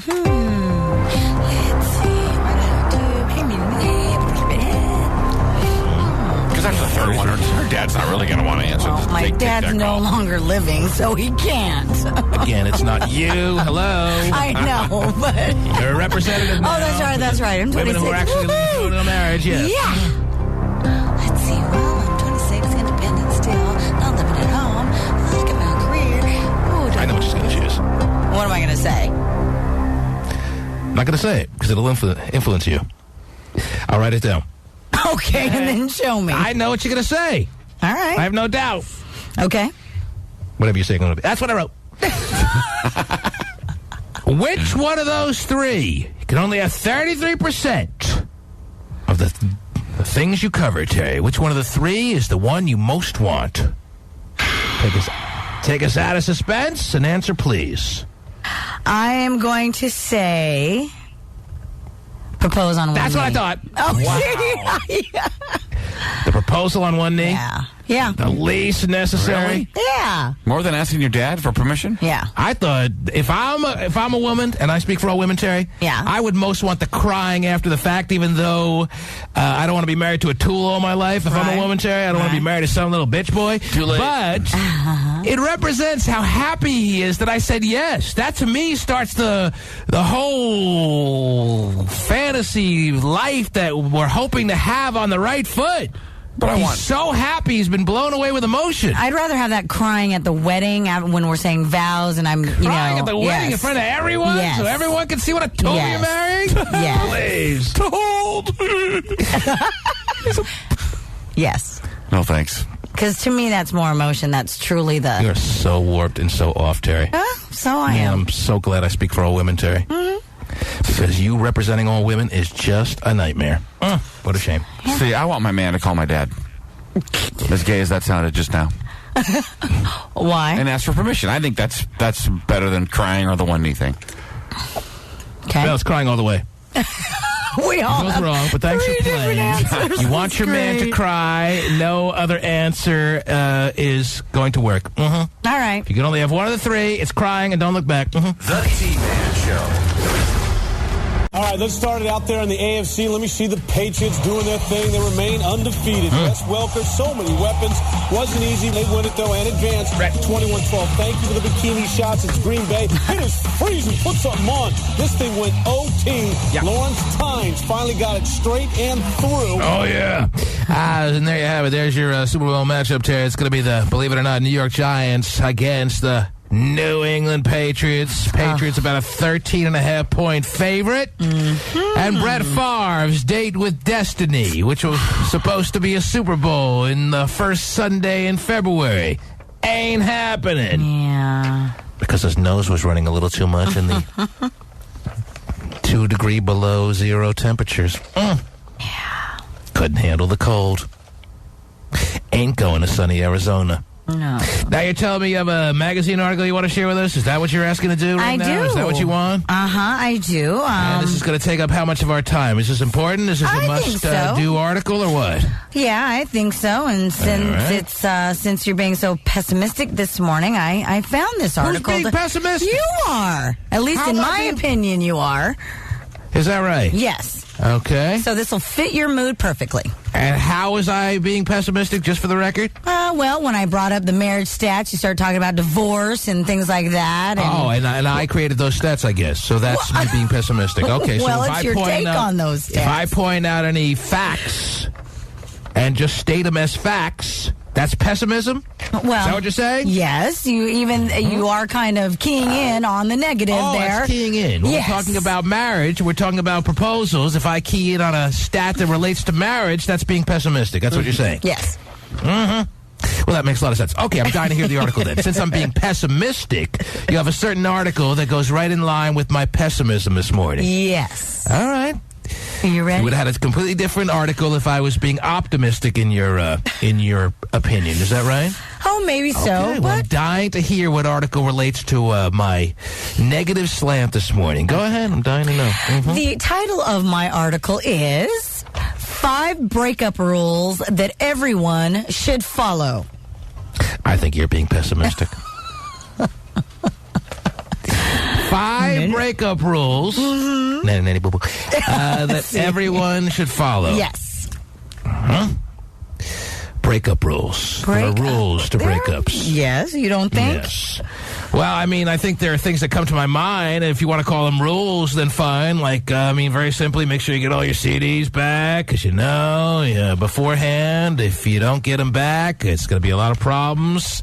Just simple things like that. And what else? Is that on the list, Terry? Make sure you get all your CDs, your DVDs, all your property back, or what? Ahead of time before you actually break up? Is that one of the rules? Is that one of the 5? Did that make the top 5? No. Didn't make the top 5. Oh, maybe I'm being pessimistic again. Of course, she's gonna be very adult about it, and it's gonna hand over all your stuff, even after you jilted her and then went for her best friend. Let's see what rules made the list. Well, I mean, I just think that I know for a fact that sexually, us men have good nights and bad nights, kind of like even just using Brett Favre as an example. He's had many a good night performing as a football player, as a quarterback, Terry, and you just witnessed a bad night at the wrong time. So sexually, we have good nights and bad nights, and I never like to break up. When I did do some breaking up, Terry, I'm mid-30s now, there were some times that I actually broke up with a girl in my 20s. I usually got broken up with, but that's all right. When I did know I was going to break up with someone, I never wanted to break up with a girl on a bad, fresh off a bad performance. Okay. And I have had many a bad night, Terry. I'm not going to lie to you. I've had some nights where I question whether I'm, any good, whether I'm ever going to be good again. How could I be so bad? Blah, blah, blah. And I never want to have a breakup. I never want to go into a breakup unless... knowing I'm going to break up, Terry, unless I'm really coming off a real good performance, because that way she might have had time to tell some of her friends how good I was. Oh, I get it. And she'll be left with the memory of how good I am. And I want her to know that as her heart breaks because I'm breaking up with her, I want her heart to bleed that much more because she's being broken up with by a guy who just gave her the best sex of her life. So make sure you're coming off a really good sexual performance is something I think is a very important rule. Well, never break up off a bad sexual performance. And I think that just really goes for the guys more than the girls. Did that make the list, Terry? No, not your top 5. Well, I'm not surprised that didn't make the list because that's probably something that no one would pick up on. But it's very important. If you, listen up, guys, if you're going to break up with some girl out there, make sure, for a number of reasons, a couple that I just mentioned, you break up fresh off a really high quality, oh, did I give it to her good? Oh, my gosh, she was going nuts performance. Now, let's see. What else is important as far as rules to breaking up? If you were going to try to hook up with one of her friends, it really is not relevant as to whether you try before you break up or after. So if there's really a hot friend that she has and you really want to make the big time, move on her and want to see if you can take care of that, I don't think it matters if you try before you break up or after, because women are so catty. They're just as likely, if they're likely at all, they're just as likely to hook up with you if they're the type, and most women are these days, to hook up with you after you break up with that girl that you were going out with, Terry. So that's not important. But I will tell you this. Yes? If you want to hook up with her mom. Oh, jeez. And I'm speaking from personal experience again here, Terry. There was one time when I was 21, 22 years old. Uh-huh. I don't know if I ever told you this story, where I made a move on a girl I was seeing, kind of not really like a total couple situation, but I made a move on her mom, Terry, and I did that before I broke up with her. Whoa. Mm-hmm. And how did it work out? Not too well. Oh, okay. But I thought I had a better shot. With the mom? Before breaking up with her, because I knew I was going to break up with this girl, and her mom was really hot, and she was a young mom, and I swear to you, I made a move on her, try to kiss her in the kitchen, Terry, and she was kind of taken aback by it. And really? Her reaction was that she kind of just pretended like it didn't happen kind of situation. Mm-hmm. Wow. And I appreciated that. Yeah, never told the daughter. As opposed to screaming at me and making a whole scene and calling in her daughter and everything like that. Oh, look at this louse that you're dating. Mm-hmm. He's just trying to kiss me. Yeah, I think she kind of pretended like she didn't know exactly what happened, but that's exactly what I try to do. Because I really thought I had a shot. I really thought this mom was giving me a vibe that she was. I really kind of felt that she was about it, but the reality was, I guess I was wrong. Still to this day, don't think I was wrong. I think she just couldn't follow through with the fact that she was, sending out that kind of vibe, and then when it actually came down to it, she wasn't ready to act on it because she was all, Because she loves her daughter and didn't want to hurt her daughter? Yeah, maybe because it was her daughter, I guess. Yeah, maybe that works. Something to it. Yeah, it could be. I don't know. But she was definitely leading me to believe that she was about it, Terry. Jeez. Yes. So what made you believe she was about it? I mean, what kind of... did Terry, she flirt with you a certain way? Just out of curiosity. She was giving off the impression, there was no doubt about it, that she was... ready to go. She was, whatever. Yeah, all right. She looked like she was in. Okay. She looked like she was in. And she was. And to this day, I will attest to that, Terry. But okay. She, in her mind, was thinking about it in her head, and then when I actually had the guts to make the move, to make a, she couldn't do it. Right. Mm-hmm. Yes. She realized the devastation and hurt that she would put upon her daughter. Luckily, she's not dealing with a guy who, tends to get very embarrassed at things I do, Terry. So, that was the right guy for the right situation for her to turn down. But, again, if you're going to break up with a girl that you want to make a move on her mom, try to make the move on her mom before you break up. That's a rule. Okay, well, it's not in the top 5. Not on the list. No. But nice rule, mind you. Now, Terry, you have a son that's getting around the age where he's going to bring in a lot of girls home, and you have daughters that are around the age that are going to bring a lot of guys home, and before you know it, you might be pressed up against the refrigerator yourself. Wow. Not that I didn't press any... You pressed her against the refrigerator? No. She backed up towards the refrigerator, but... Really? Okay. Well, I don't really see that happening to me. I never put my hands on her, Terry. Okay. Because I just leaned in. Yeah? Mm-hmm. It's kind of like you were going to whisper something to her? No. I leaned in, trying to kiss her, and thinking it would, just go on from there. Right. But she's, ducked away and pretended like it never happened. It was a real awkward moment, but I'm not the kind of guy to feel awkwardness, so... Right, and then you broke up with the girl anyway, right? She wanted it really bad, and she just couldn't follow through with it. And to this day, she's probably sitting around thinking about it right now. Okay. And what she missed out on. Oh, yeah. Okay. And how I was ready to give her one of those good performances that I talked about, Terry. Right. And T-Man, here she is. Is she outside the studio? She's outside, and she's coming on in. Knew it. Knew she couldn't stay away. We brought in a little portable refrigerator for you. To relive that moment. Now, Terry, I hope you're not the I hope you're not the kind of mom that's going to send out some kind of vibe that you're about it with some of your little daughter's boyfriends. Because you want to be the younger mom. You want to be like the hip-hop having or whatever kind of mom. You want to be like the cool mom. And you actually genuinely are attracted to this guy. And you don't even realize maybe the vibe you're sending off. And then he moves in and actually tries to call you on it. And you make him feel like an idiot. Because maybe that guy has an ability to feel like an idiot, which I don't have, Terry. Right. So I hope you don't do that. No. I hope you maintain some level of, if you're not going to allow this dude to act on it, I hope you're not setting off any kind of signal that you're about it. I hope you're not doing that. I don't believe I can or will ever. Because I don't want your little Filipino body pressed up against a refrigerator that you're not prepared to be pressed up against. Won't happen. You can count on that. And that's not a rule. That didn't make the top 5. No, it did so not. None of these things made the top 5. How many guys out there listening right now are dating some 19-year-old, 21-year-old that's got a 37, 38-year-old mom, 40-year-old mom even, that they're very much into, and they're kind of flirting back and forth, and that mom is giving off some kind of vibe, Terry, and it's like this give and take that's just waiting to be acted upon? You know how often that goes on, Terry? You're going to tell me how often. Basically making me feel on this radio show right now like I'm some kind of freak. Happens very often. Okay. More often than you'd even imagine, by the way. Probably. You know what? You're probably right. And I'd probably be shocked. No mom wants to feel like she's moving on and she's moved on completely in her years. No mom.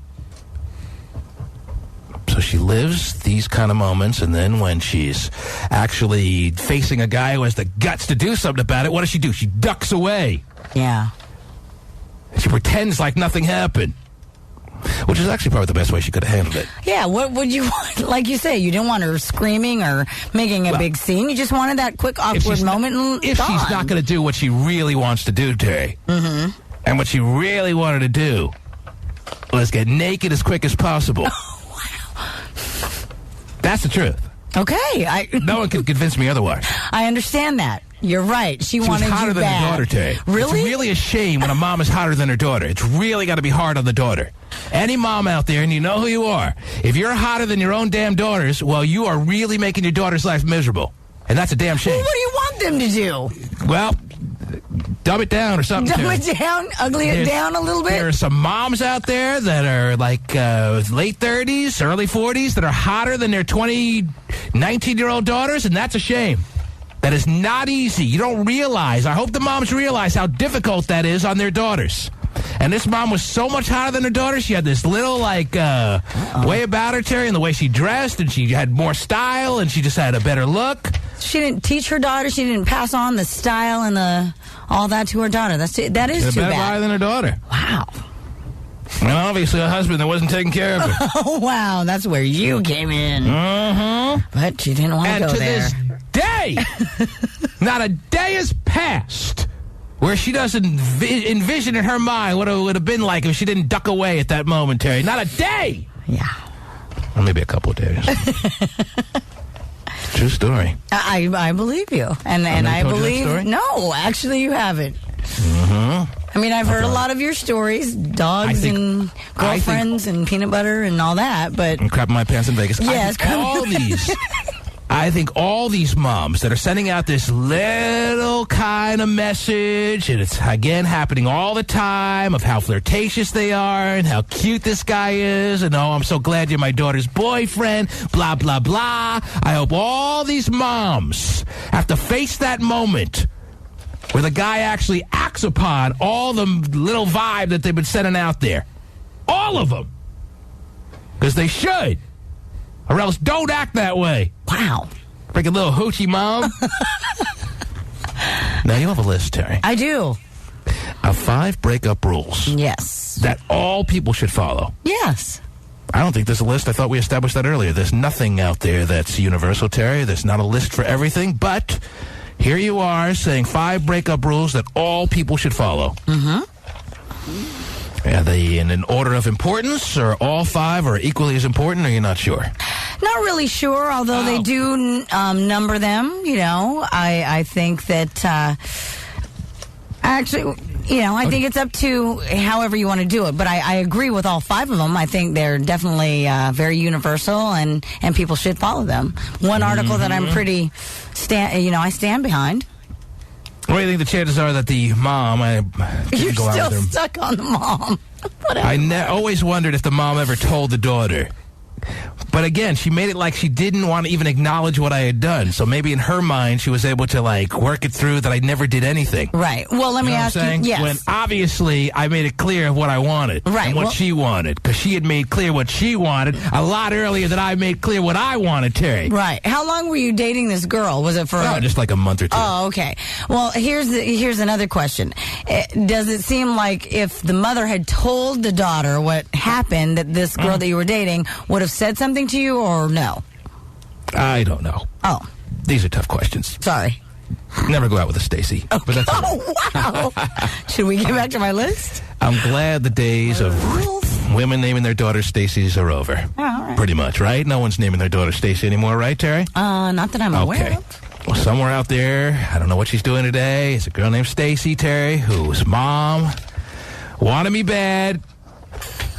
For whatever reason, she must have thought I was cute. She must have thought that maybe I was a tad bit weird or funny. Some aspect about me that she was obviously making it clear that she was about it and she wanted the T-Man's jock, Terry.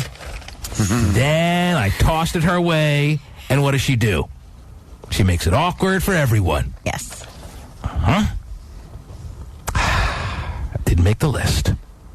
No. What's number 1 on your list, please? Number 1 on my list of the 5 breakup rules that everyone should follow is don't delay the inevitable.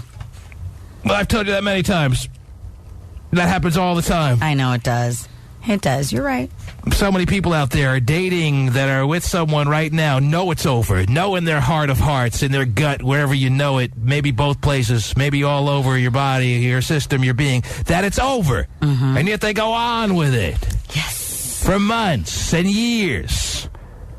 Knowing it's only a matter of time, knowing that it's been over for long periods of time, and yet they can't find a way to get out of the cycle. They can't find a way to break the momentum of their lives, Terry. It's a damn shame because no time should be wasted in this world. So that's a great number 1. It is. That's a great breakup rule. Yes. Not as good as if you think the mom is bad to go for it, Terry, but because you have no chance after the breakup because moms are going to be loyal to their daughters, so you have a better chance inside. I know dudes out there who have had girlfriends that have hooked up with the mom, Terry. Wow. This is not the most unreachable goal in the world. Right, I understand that. We've taken calls from guys who have hooked up with their girlfriends' moms. Yes. I'd like to say I was one of those guys. That's a great conquest. But I'm not.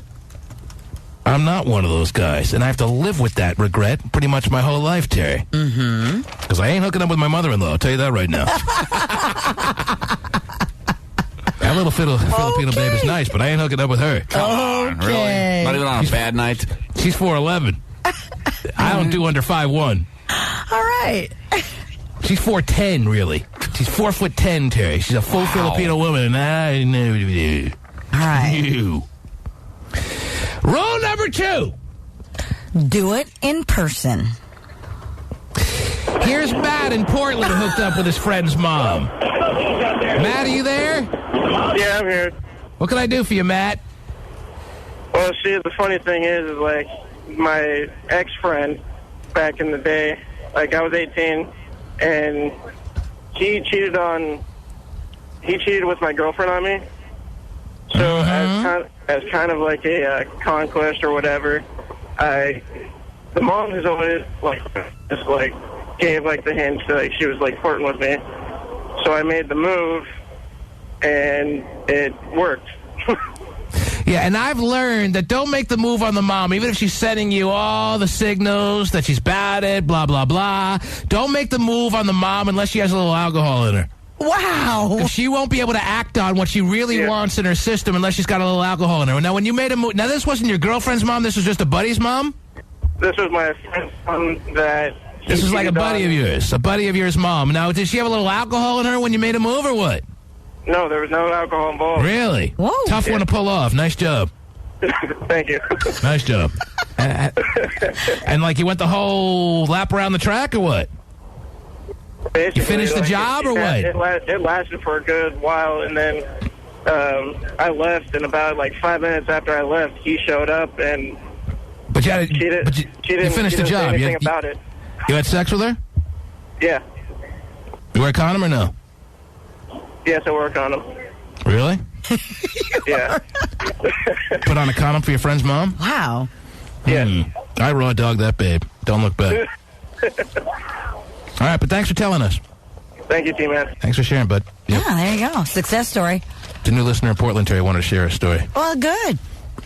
Yes. Nice, successful did the mom story. Only been on the air a couple of months there, and he's already sharing his did the mom story with us, Terry. Mm-hmm. Did the mom with a condom. Make sure to squeeze the end to allow a little receptacle or whatever space they call that. What do they call that? Receptacle? Reservoir little space? Yeah. Got to make sure you do that when you're having sex with your friend's mom. Allow the spermie someplace to go at the end of your condom. All these things must be on the top of your mind when having sex with your friend's mom. Do you stop and think of these things when you're having sex with your friend's mom? I don't know. No. You spit and shove with your friend's mom. Oh. Or maybe not. Rule number 3, Tay. Did you get rule number 2? What was rule number 2? Rule number 2 was do it in person. Oh, yeah. Yeah, which I think is breakup in good. person. Yes. Because there's been a lot of breakups via text message these days, skywriting. What other ways are we breaking up with people? Emails. Fax machines, emails. Hey, you're going that way? Can you tell her that it's over? Yeah. Kind of situations. If you have any respectability, this article is saying you should do it face to face. Right. Or at least be in person and look the other way as you're telling her what the situation is. At least be in her presence or his presence. Right. Shonda wants to tell us about her husband's father, who she hooked up with, Terry. Oh. You want to hear that story? Sure. She shoved him up against the refrigerator? Wow. Now we're going with Daddy? Shonda, what's the deal? My ex-husband, when we were dating, his father used to want to give me a hug all the time. And one day when I went over there, my ex-husband... the father that loves to hug, Terry. I feel like he's not ducking away when you make a move at him. And he kind of grabbed my butt, and I was like, hey, that's not cool. And then I left. But we never hooked up. He just made you never hooked up. I thought there was going to be like a happy ending to this story, so to speak. No. So you turned your at the time boyfriend's father down. Yes. Big deal. Girls do that all the time. What'd you even bother calling for? Hey, you want I thought you hooked up with your boyfriend's father. No way. Oh, all right. Well, thanks for the call. You know that duck away that I'm talking? I'm leaning in, Terry, towards her face, towards her lips, and she kind of ducks under and away. Yes. Oh man, is that just a bad memory? So tempted to say, "What are you doing? You know you want it. Come on." But you didn't. But that's just that just reeks of lameness, right? You want it way more than I do, and you're ducking away.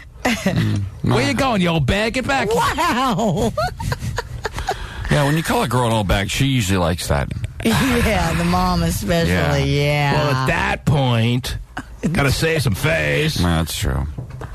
Well, again, what did you expect? Would you rather have her duck away if she's not going to, go through with it, or do you want her to make a big scene and have the girl, have the daughter come in? She truly wanted to do, and that's go through with it. I understand, but because she didn't go through with it, I think that was her best option. If you don't want to go through with it, then don't send me this undeniable vibe that you're so about it, all right? All right. Stop playing games. Okay. Women get raped that way. You're lucky I'm not a rapist. No, jeez. It's the truth, Terry. I hear ya.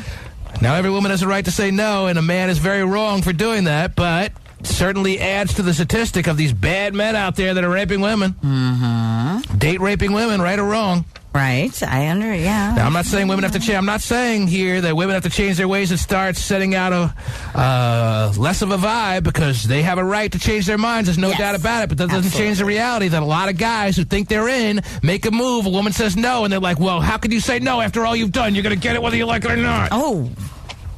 See, I have the grinding teeth. I know. Perfect. I just don't have it in me to be. And I'm glad. That type of bad man, Terry. Yes. But a lot of bad men out there will tell you, well, I mean, what? That's exactly what they'll tell you. Really? Rule number 3. Rule number 3 is... As far as the rules that everyone should follow if they're breaking up with someone, be you man, woman, or child. What's rule number 3? Don't use cliches. You know, the famous... Whatever, you're lucky to get a spiel of any kind. Wow. You're lucky you're getting any word from me. Best way to really break up is just stop calling. Time will tell you all you need to know. And just fall off the face of the earth. We've all done it. That's the way most people break up, by the way. When most people break up, you just stop hearing from that person. So you're going to tell me somebody who's been dating for like a year, all of a sudden just stops? Right. Come on. You know, a dude who's been married 11 years. Stop talking to his wife. She figured it out sooner or later. And moved out, is that it? Exactly. This number has been disconnected. She figured it out. Lena in Oakland had a friend's dad make a move on her recently. Yes, Lena. Hey there. So, actually, it was a long time ago, and my best friend's dad tried to make a move on me, and it was an interesting situation because my best friend had actually passed away, and I was still really close with the family, and I'm the type of person I always hug and kiss my family. So, we traditionally hug and kiss, and anyway, so... One night I went over there and was talking to the family, and his wife kind of went to bed, and the other kids went to bed, and we were up talking. And he just... What were you still doing there? Huh? What were you still doing there if everyone went to bed and all you were left with was this one guy? Well, because we were all really, really close, and he had been a father figure for me for many, many years. Yeah, but you knew what was on his mind before he made a move on you, right or wrong? I totally didn't, because we had always hugged and kissed, so... You're not a dumb girl. You're not a naive person. You're telling me before he made a move, you had no idea that every woman who gets some kind of move made on them knows, some part of her knows that a move is about to be made on them. Right or wrong, Terry? Come on. Well, no woman is ever shocked when a man makes a sexual move on them. Right. So why do we have Lena here pretending like she had no idea this was coming? Oh, my goodness. Denial. She just wants to deny. Please, Lena. Talk about setting the table and then no serving no supper. So you I left really this... didn't have an idea, though. Okay. See? Well, it was perfectly your prerogative to say to this man, oh, you're disgusting. I can't believe you did that. And I'm absolutely astounded that you did such a thing. But you really knew deep inside that he was capable of doing that and was probably prepared to do that. But when push came to shove, you couldn't pull the trigger on it because you were too grossed out by him. And that's fine. That's your decision to make. Of course, you made things more uncomfortable than they had to be for this guy. And I feel bad for the poor bastard who was already suffering to begin with. Actually, what I did was I just pretended like it didn't happen. There you go. I've dealt with that before today. He relates to your story still. No consolation. Lena, thank you for the call. Thank you. Have a good day. Frickin' tease. Get off my phone. Oh, jeez. Rule number 4. So not necessary. Oh, wait, I gotta take a break. Oh. What's not necessary? Calling her a tease. Well, Terry, you know, what's so right about being a tease? Well, nothing. I agree that there's nothing right about being a tease, but that, you know... Here I am clearly stating to anyone that's listening, there's absolutely no excuse for forcing yourself on any woman who has obviously presented herself as such the type that is totally about it, and then when you actually have the guts to make some kind of strong, aggressive, or somewhat sly, not aggressive, passive move on her, some move whatsoever, she turns you down, you shouldn't, by any stretch of the imagination, take it any further than that if she's made it clear that she's not interested. But that doesn't mean there's anything right about being a tease, Terry. Is there anything right about being... You're going to say now there's something right about being a tease? Listen to me. There's times that a woman, stop listening. Time for a break. Leave me alone. No, maybe, granted, she understands the guy or the father was attracted to her, but she isn't really trying to give off that whole interest that whole vibe of being down with it. She's just attractive, and she's not trying to be a tease on purpose.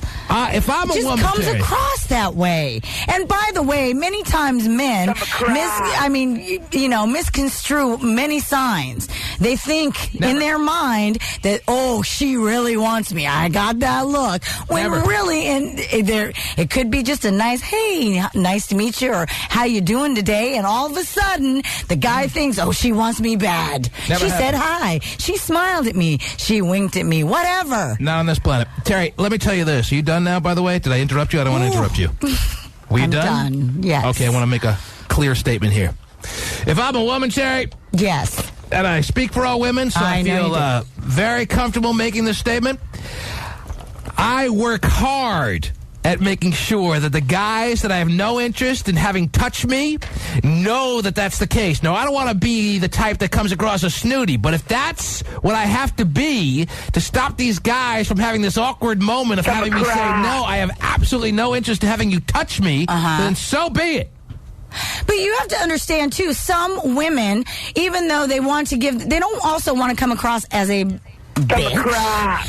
They are nice people, and they don't want to be, really mean or snotty or viewed as that. Than having this gross, greasy guy all over me and having me push him away. I'm really not interested, and he thought I was. I work overtime.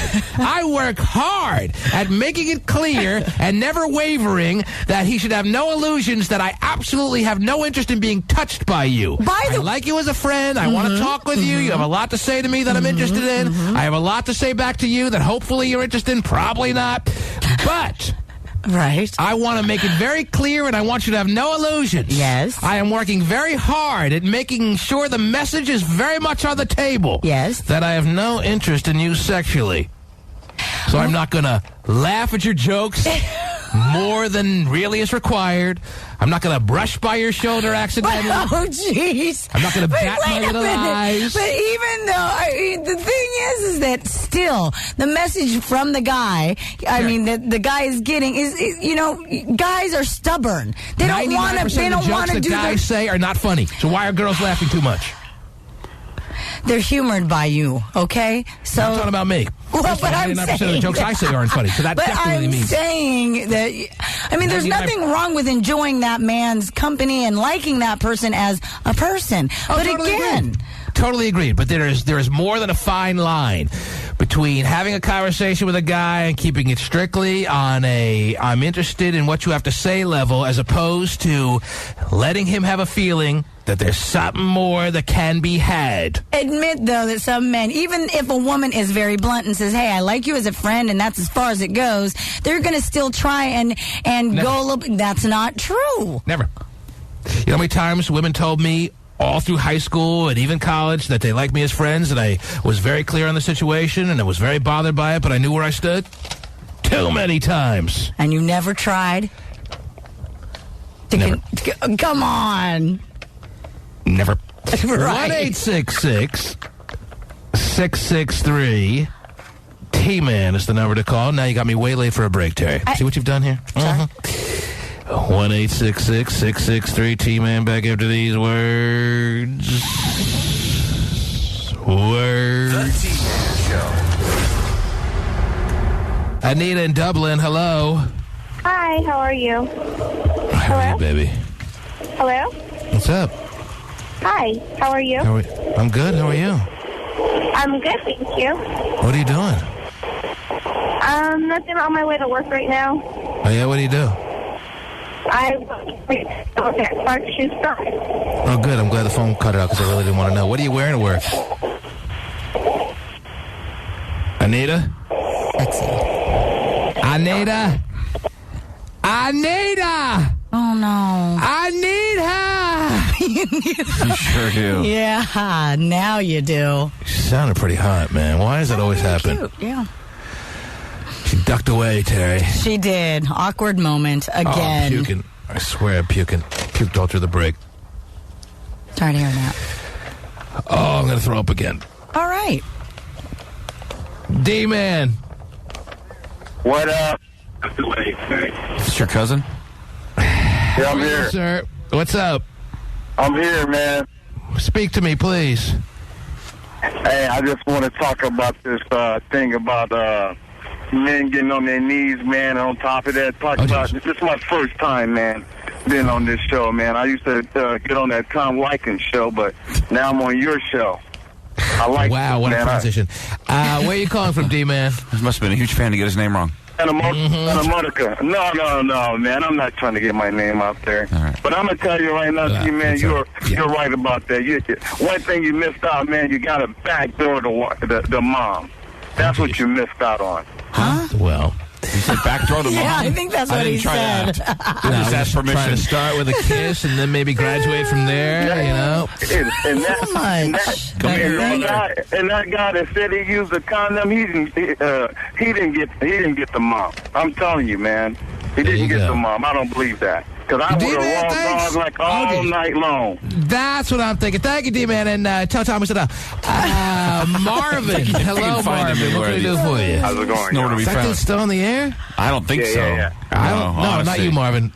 I don't think he's on the air anywhere. I don't think he's on the air anymore, but he says he's still listening. But go ahead. Yes, Marvin.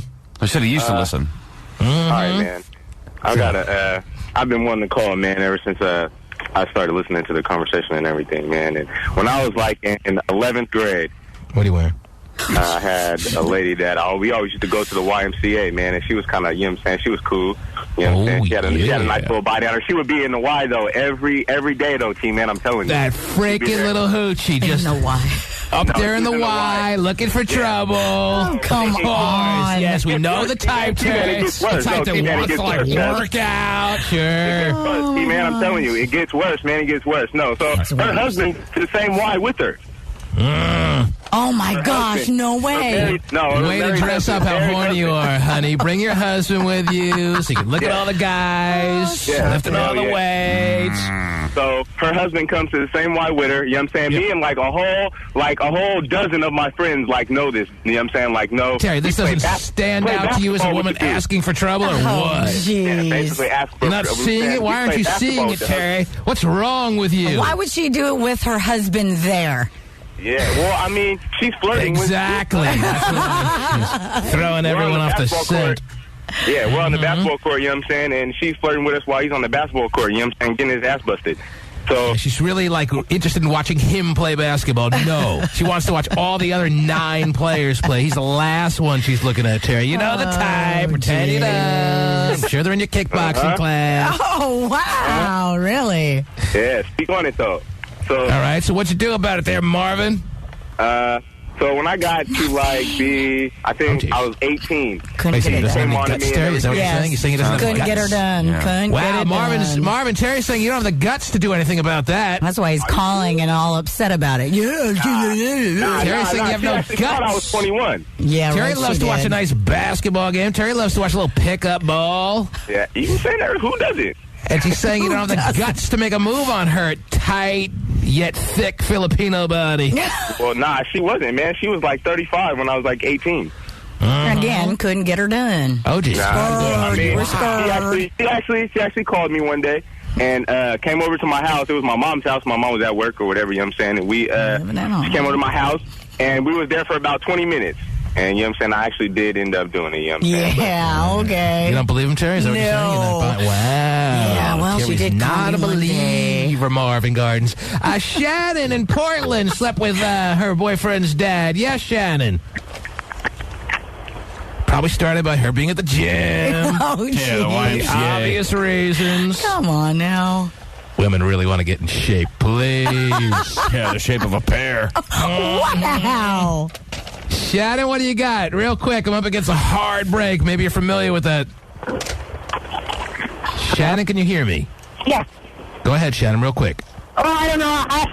I was in high school at the time, and I was dating this guy named Jason. Well, his dad was hotter than he was, so I kind of put off the signs and I nailed his dad. All right, good for you.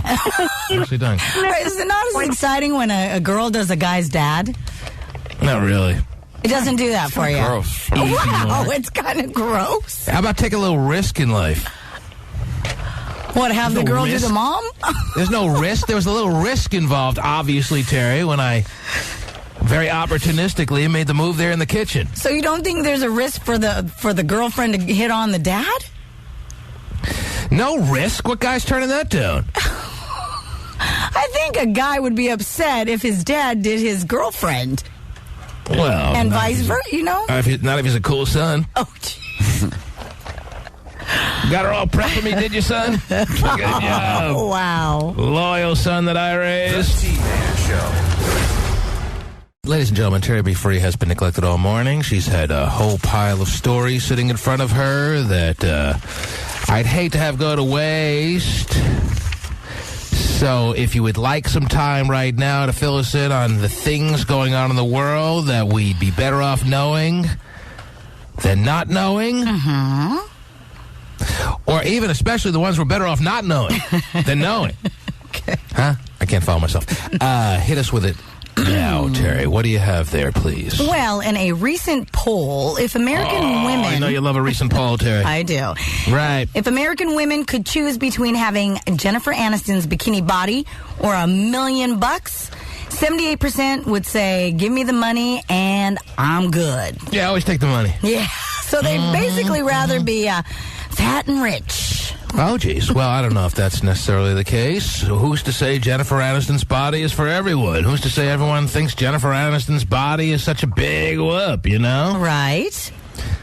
But there is problems with, women and just in general people being a little bit heavier than usual. Because I don't think just because you're saying if you're turning down Jennifer Aniston's body for $1 million, that doesn't mean necessarily you have a fat, big body there, does it, or what? Did I miss something there, or what? Well, when they did they had a choice of Jennifer Aniston's body or $1 million, they take the $1 million. Right. All right. I'll take the $1 million and Rihanna's body. How about that? No. You get one or the other. Right, exactly. Fine. I'm turning down Jennifer Aniston's body, but that doesn't tell me what kind of body you're going to be stuck with. Well, let's just put it this way. Did they ask fat women? Well, Did they ask overweight women? Well, Did they ask women 300 pounds and more? Can I tell you about the poll? Okay, yes. This poll that was taken was done by Women's Day magazine, so of course towards women, and most of the women who responded said that they considered themselves overweight. Oh, so the women that were polled, or who at least answered the poll. That seems to be the trend these days. Women that are out there getting polled are more overweight than ever. So these women who seem like the type that could use a big change as far as their body structure turned down Jennifer Aniston's body for $1 million. Is that tax-free? I do not know. I say take the military. Yeah? Well, from some big lady who's offered this prospect, Terry, and I'm sitting there considering it, eating my my dibs or whatever ice cream I can get my hands on. I'm choosing the $1 million, Terry, because it's too specific. If you asked the women if they could have a body that would be 115 pounds, 130, 125 pounds and perfectly in shape, they may choose that. But because these women were offered Jennifer Aniston's body, they're like, oh, let her keep it. She's not having real good luck with it. That's a cursed body. That's a bad luck body. That body's been run through and wrong too many times. I don't need that body. I think they try to choose someone who universally most women could say she's a decent looking and she's got a decent body. Well, they chose the wrong babe because that body is cursed. What next? Don't think they're thinking cursed, all right? Next story. No, I think when women think of Jennifer Aniston's body, they think of a cursed body. Yes, they think of a good body. She certainly has a desirable little thing going on there, but with that said, it's still cursed. All right. That body was left for Angela Jolie's lips and VJ. Okay. What else? How about this? A former adult theater may become a family buffet. What's this now? A former adult theater. Yes. It's called the Regency XXX Theater, which is now out of business. It's about to become a family buffet? Yeah. The Golden Corral Buffet chain is looking to buy it. I'd stay away from the ranch dressing. But maybe that's just me. Probably stay away from the tuna salad as well, maybe. I don't know why. It's not going to sit well with me for some reason there. Yeah, there's something about turning the XXX joint into a food-type establishment that is wrong no matter how you slice it. Right. And the fact that they're turning this one into a buffet where you pretty much are blind man's bluff, attacking the situation with whatever tongs you can grab a hold of, not really a good move. Wow, that's kind of interesting. Yes. Little memory lane there. You go in and sit down and go, I remember this. I don't like the fact that all these XXX theaters are going by the wayside. Not that I'm the type to go, Terry, but if I ever become the type, I'd like to know they're there. No, they're really dropping like flies. They're hard to find. Well, you guys sit at home and get all the porno. I know, but it's kind of cool to know they are there. I agree with you. Man. But again, you guys would never go. See, that's the problem of my making, Terry. I go out and I pimp these sites that I love just because of the sheer love that I have for these porn sites like Boys Food and MaxPorn.com, Terry. And so many guys are sitting home in front of their computers that no one's going to the lovely XXX theaters that are offered around the world anymore. Right. So they're turning them all into buffets. Thanks to the Golden Corral. I say we keep the XXX theater and make it our own buffet. Yeah, but if they're not making any money because people like you said, sit at home, what's the point? Pass the dark meat. Wow. Okay, well, we'll have to allow this one to happen, I guess. I guess it's too late to change the progression of the changeover from the XXX theater to the buffet. And I hope people go at their own risk. Yes. Okay. That's a place I want to take my kids for a nice little family meal. And this is the place where old Gretchen used to straddle the hobby horse. And now it's a soft serve machine. Oh, wow. All right. Put your lips right on it. Oh, just like old times. Yeah. Nothing's changed. The more things change, the more they remain the same. Oh, gosh. Man. What city is this in, Terry? Sacramento. Oh, excited. Yeah. We'll skip down the road. That's right. Get myself a little lunch. What else is going on, Terry? What else is happening besides them transforming XXX theaters into family buffets? I got a story here about a man who is going to be getting 45 days in jail for theft of 93 pounds of women's undergarments. 93 pounds? Yes. He got his money's worth, huh? I guess so. Before they nab the bastard? He was charged with first-degree theft and burglary and stealing over almost 1,600 pairs of panties, bras, and other women's underwear from laundry rooms. Well, he would have had a place to take them if they didn't close down the XXX theater. Turn that bitch into a buffet. Man, I can't believe that. That's a lot. Store it at home. Yeah, you did have to store it at home in 5 garbage bags. And they caught him with the goods? They did. And he has to do how much time for that? 45 days. No, that's nothing. Everyone should be able to do 45 days. Okay. Not only should they be able to do it, Terry, they should do it to build character in everyone's existence. All right, when are you going Just to know, if you haven't ever been on the inside, how the other half lives, everyone should be required, even if you're the most law-abiding citizen in the world, to do 45 days. That seems kind of long, 45. Yeah, it does. Well, I mean, 45 days always gets cut down to 23 days, if not less, so I'm not really saying 45 days. Everyone should have to do about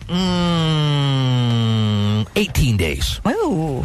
2.5 weeks. Okay. That's doable. No, not for me. Make you appreciate things a little more. I suppose you think the whole world is your big buffet. It's not. So this guy has to go in for 45 days. Okay. Yes. Does he have to give back all the undergarments, Terry? Does he have to return them individually or what? They probably don't want them back. Yeah, okay. Oh. I'm guessing. Speak for yourself. Oh, wow. Here's my favorite pair. Loretta out there wants her drawers back now. Oh. What else? Keep going, Terry. You're on a roll. Here's something nice. The hairiest man in the world is looking for a girlfriend. The what? Hairiest man. Yes. In the world? Yes. Looking for a girlfriend. I thought I didn't put that ad up on Craigslist. Yes. Yes. Who's the hairiest man in the world? Do we know him? Someone who works for us or what? You've probably seen him like in the Inquirer or something like that. Yeah, Maybe probably. Scan through There's a guy who actually has the status of being the hairiest man in the world? Yes, he was recognized back in 2002 as the world's hairiest man. I think he's smiling. Let me part his face. Hold on. Wow, hairiest man in the world. Yes. He said, you want to hear his quote? If I have to be a hairy guy, I think I want to be the hairiest guy in the world. I don't want to be a hairy guy because I don't like body hair altogether, Terry, but if I had to be a hairy guy, I might as well be the hairiest guy in the world, right? Right. Allow it to be some kind of accomplishment, right? Yeah. Until you see him. You probably pass. Oh, you've seen this guy? Yeah. He's 29 years old. Whoa. Yeah, it really does it for me. His hair on 98% of his body, literally. Mm-hmm. Now, is this XXX Theater really a theater or a kind of place you go and you look through the one-way glass or whatever? Because I'm picturing more the one-way glass type place, but you're talking about a theater where like real hardcore movies were shown or what? I believe so. I would say yes. The Regency. Pee Wee Herman has his own parking space kind of spot, you know what I'm saying? That kind of place? Yeah. All right, I don't know why I was picturing like a lusty lady kind of joint or whatever. Right. You're talking about a real, true, old-school from theater. The picture of... They show full-length features. From the picture of the building, I it leave looks after like... 10 minutes every time. I'm good. I'm out of here. Butter your popcorn for you. What's that? You were really talking about movies being shown. Yes. I mean, those are really not around anymore. Yeah, I know. Even the lusty lady, even the one-way look through the glass and see the freak on the other side play with herself kind of establishment. They're turning into family buffets too, Terry, and I think they must be saved. A one-way or two-way glass, whatever you feel like you're in the mood for that day. I want her to see what I'm doing. Oh. Sorry. I want her to see the hairiest guy in the world. Really? Oh, Jesus Christ. Stop. You're all over my palm. Don't judge. To each his own. Whatever does it for you. I guess I can't see her anymore because I just went blind. Yeah. There's a small chance that she may invite you back, you know? Maybe she likes what she sees. Oh, that's why you're into the two-way glass? Because you think you may get the come on back here, big boy? I don't usually do this. But Small chance. Small chance. Extra small. Yeah. But hey, you never know. You got to try, right? All right. I'm on with you. I think they give a little more attention to the two-way people as well. Really? You can't be a coward and hide behind the one-way glass. Come on. Terry, if you're the type to be the exhibitionist, if you're the type to be the performer behind the glass, do you want to see the guys who are looking at you going about their business, if you know what I'm saying? Or do you want to be like not knowing who's watching, if anyone's watching, and just doing your thing? How about...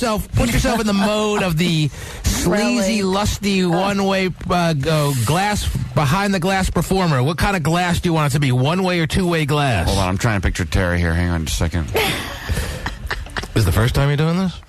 Hang on. I do this every day. Yes, we'll all close our eyes and picture Terry Free behind the glass, doing things to herself, being all the performing type. Is this glass one-way or two-way glass by the request of Terry Free? One-way or two-way, Terry? Do you want to see the guys or no? Ooh, that would be no.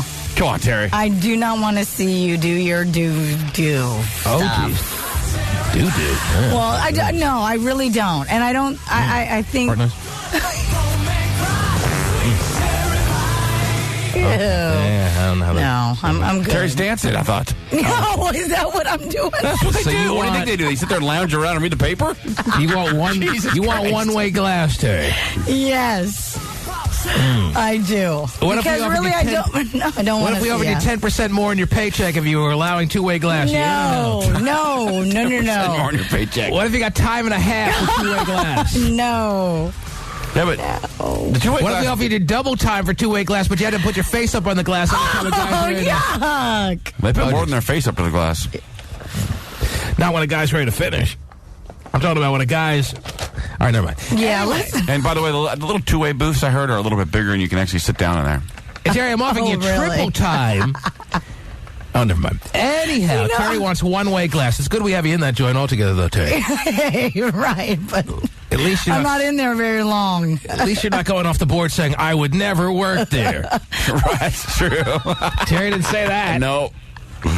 He's cool. Well, you know that I wouldn't, but you asked me, and I'm to You asked me right, my so preference, so... That's right. We forced you into the business. Anyway, if you were forced into the business like you're claiming we just did to you... You did. What kind of performer would you be? Would you be a 5-star performer, or would you really be awkward? Awkward. Just a lousy, one-way glass performer? Awkward, lousy, I think maybe the first week one-way. you'd be a little... I think you'd come into your own in, like, the second month and really be a true attraction. You know, name on the marquee. Right. No, I don't think so. All right. Selling yourself short. Well, it's all right, but I don't think so. What else? What's next? You're really on a roll now, Terry. I am. You got anything else? I do, actually. Oh, yeah. A woman and her husband have filed a lawsuit against a Texas legislator demanding that he be tested for sexually transmitted diseases because they're claiming that he forcibly kissed the woman at a party at a hotel. Mm-hmm. Yes, they're accusing... He's a Texas legislator. Yes. He's an official. He's a hired hand, if you will. Yes, he's a Democratic state representative. Mm-hmm. In some sense, he was elected to his position. Is that right? Correct. Wonderful. State representative. You should caucus with Mayor Newsom. Mayor got some. Mayor got some. Mayor wants to see Terry behind the one-way glass. Woohoo! Come on, you know he'd be there in a heartbeat. Oh, stop, would you? He's been listening to you regularly, Terry. I know that. And he, like many other guys out there, has fallen in love with your soothing tones. Yeah, they're so and your little soothing. Filipino ways. Mm-hmm. And for those who know what I'm speaking about, I just spoke to some of the internet people, Terry, who had the actual audacity to show their faces, considering how bad the website has been, but they promised changes. They promised upgrades to the tmanshow.com very soon. Right. They also have promised to those men I just alerted to be listening extra carefully right now. They've also promised, whether she likes it or not, behind the one-way glass, they've promised Terry Cam. Woo-hoo! Do. Now, Terry Cam, don't get me wrong, Terry, we know it's not going to be very much like going to one of those real raunchy, rusty lady type XXX spots. It's just going to be a thrill that some people will get while listening to the radio show, as they do on a regular basis, hopefully. They'll be able to punch up the tmanshow.com and see what you're doing as they're listening to you at all times. What a deal. And there are times that Terry does take a claw full of peanut butter to the face, which shouldn't be missed. There are times she twists her own nipples. There's a lot of things to be seen. Peanut butter on the left, jelly on the right. Mm-hmm. Wow. I think once a week she should do a little show for people. You know, a little one-way show. And if we offered her double time, then maybe. I mean, Terry, you're not against Terry Cam, are you? I told you that I would not be against Terry Cam, but I'm not performing for anybody. Come on. We're not asking you to do that. Jeez, if you really want to watch me gather stories. We're not asking you to do that at this time. But a lot of people not only listen to the show, but they chat with you during the show in the chat rooms. Yes. And now they can see Terry in action, which I'm sure will be quite the thrill. Oh, absolutely. Mm-hmm. Yeah, she's doing nothing again now. Mm-hmm. Isn't this great? Oh, look at her do nothing now, man. That's cool. I love that part. Yeah. Oh, she almost nodded off there. Wasn't that great? Oh, my God. Yeah, we're going to have to bring her onto the main stage at some point. Wow. Oh, my God. I wonder how you're going to look on Terry Cam. I don't know. Have to check it out. Because they say Terry Cam adds 10 pounds. Great. Like I need 10 more pounds? You're fine. You look good with 10 extra pounds. You get a lot of guys at the strip club. Especially on the oh, wow. It's going to be exciting. These guys with the MILF fetish, that kind of thing. Whoa. I'm going to have you right next to me. I'm still going to be watching you on Terry Cam. Are you excited about Terry Cam? A little nervous. You nervous? Why are you nervous? Because she's nervous she's going to forget and start picking her nose. Oh, what'd I do? All of a sudden she looks in the chat room. Terry. Wow. It's exciting. Is it? I think so. Let's put a cam on everybody except you. Oh, see? See, it's really exciting. I don't want any pressure to dress up and shower and stuff. Exactly. All right, let me go to the phone and see what people think about Terry Cam. Tabitha. Yeah. Tabitha, you there? Where are you calling from? Rodeo. Oh, what's up? I have a question for T-Man. Yes? What are you wearing? Oh, jeez. What a weird question to be asking randomly on this program. Well, how weird do you feel about it? To know. You really want to know? I really what want I'm to wearing know. right now? What you wearing? I got nothing on but baby oil, baby. Oh, no. Yes. Thanks for asking. Anyway, check it out on Tari Cam. Anita is not there. Let me go to Chad. Yes, Chad. Well, let me go to Mo in Hayward. Yes, Mo. I'm going through these quickly. Speak up quick. Mo, you there? Hello, Mo. No, Mo. Audrey. Hey, T-Man. I think you should probably look into where you take your own kids more often, because the Chuck E. Cheese in Bellevue used to be Papagayos, and in between that and Chuck E. Cheese, it was a strip club. She's absolutely right. I am right. I remember Maybe I know you Yeah. take your kids there. Been to I both. love Charles W. Cheese, yes. Good friend of the fam. Anyway, well, I mean, It's true. might as well break the kid in young. Sure. Justin, you're on the air. Yeah, I just wanted to give support for Terry Cam. Now we no longer have to relieve ourselves over just the voice. Really? Really? He's taking a pee when listening to you, Terry. Nothing helps get the stream going like Terry's voice. Now I can pee to live streaming. It seems to all make sense, doesn't it? Great. That's positive. I mean, whoever referred to masturbation as relieving themselves? I don't know. Relieving themselves has one and only one connotation.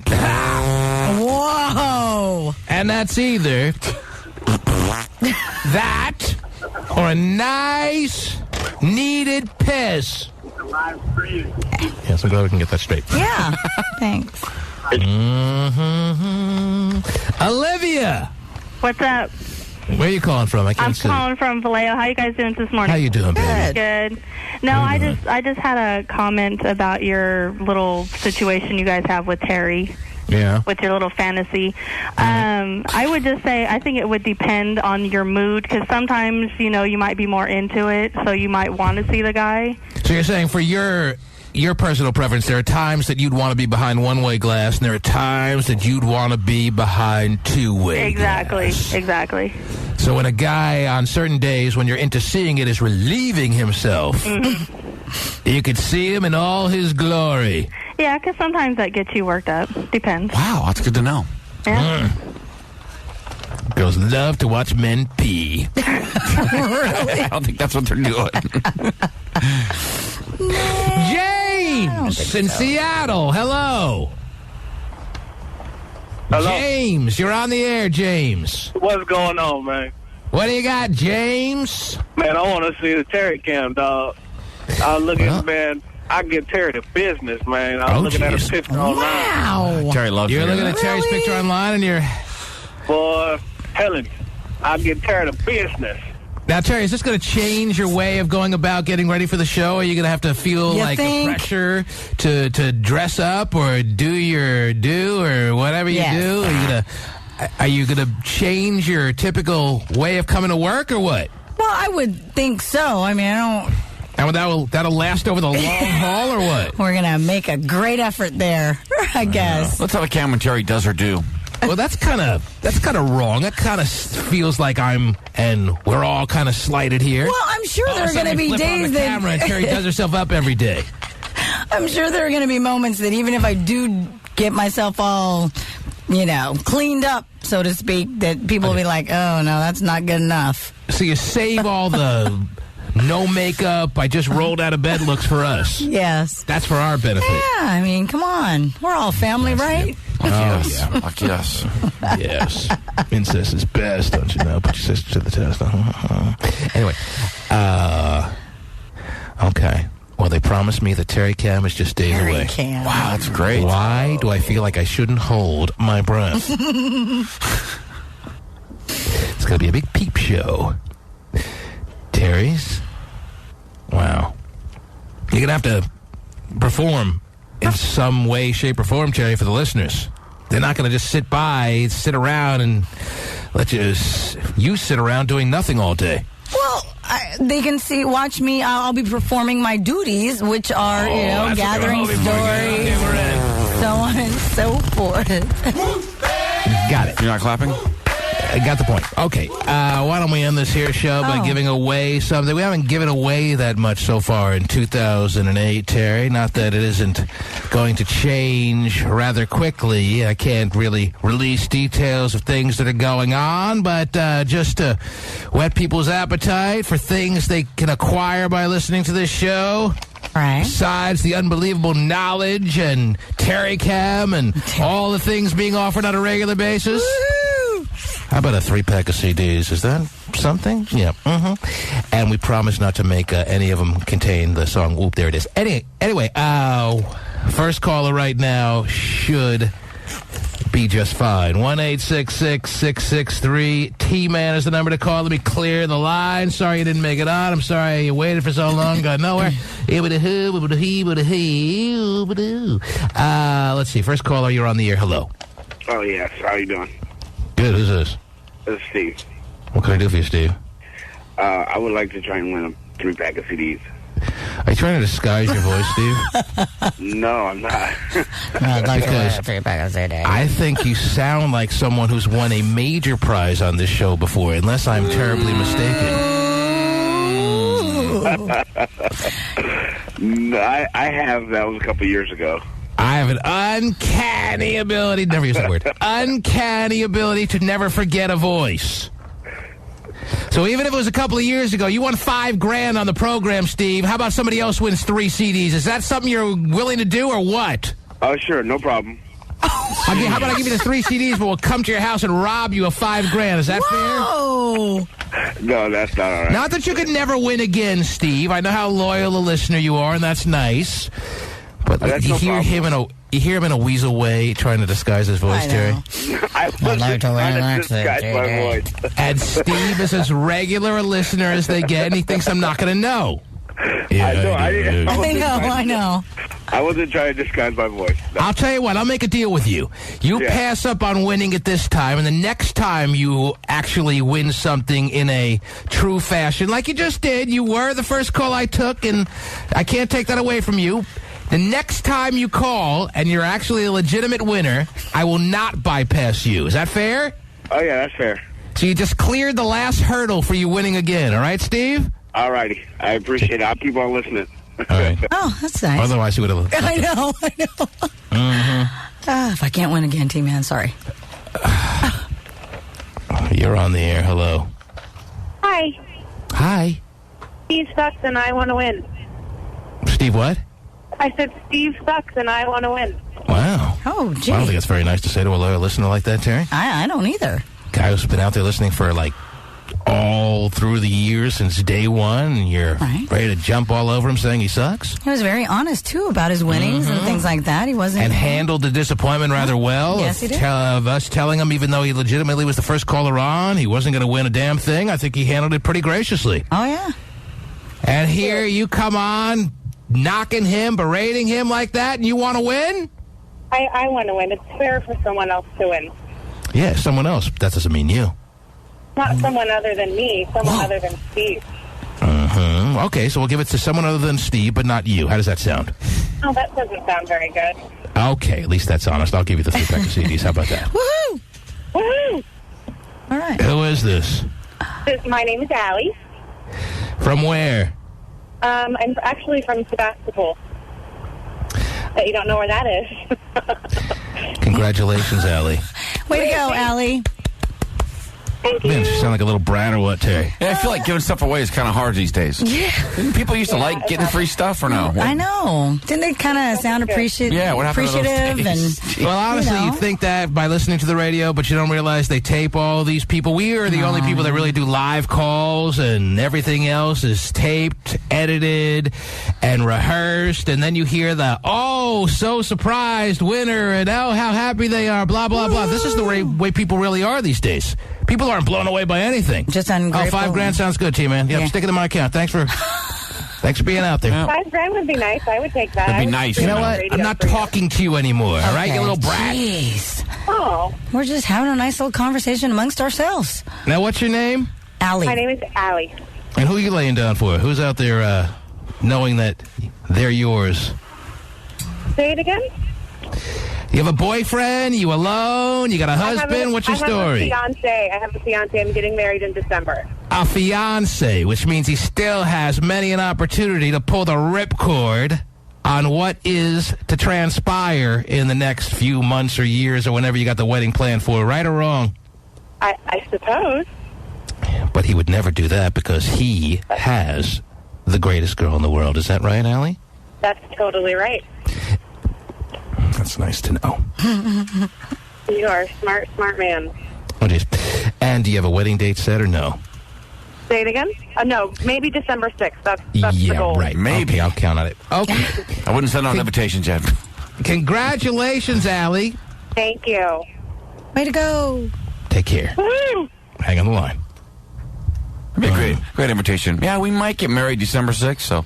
You might want to save the date, but you may not need to after all. Possibly buy a gift. Who knows? We might be registered at Target. And you might want to buy us something. And we might keep it. Right. We may even stay together if in fact we get married. No, there's no chance of us staying together. Oh, okay. All right. That's not a might. Wow. Jeez. Well, who knows? Maybe Allie and her fiance will live happily ever after. Yeah, you never know, huh? Yeah, right. The T-Man Show.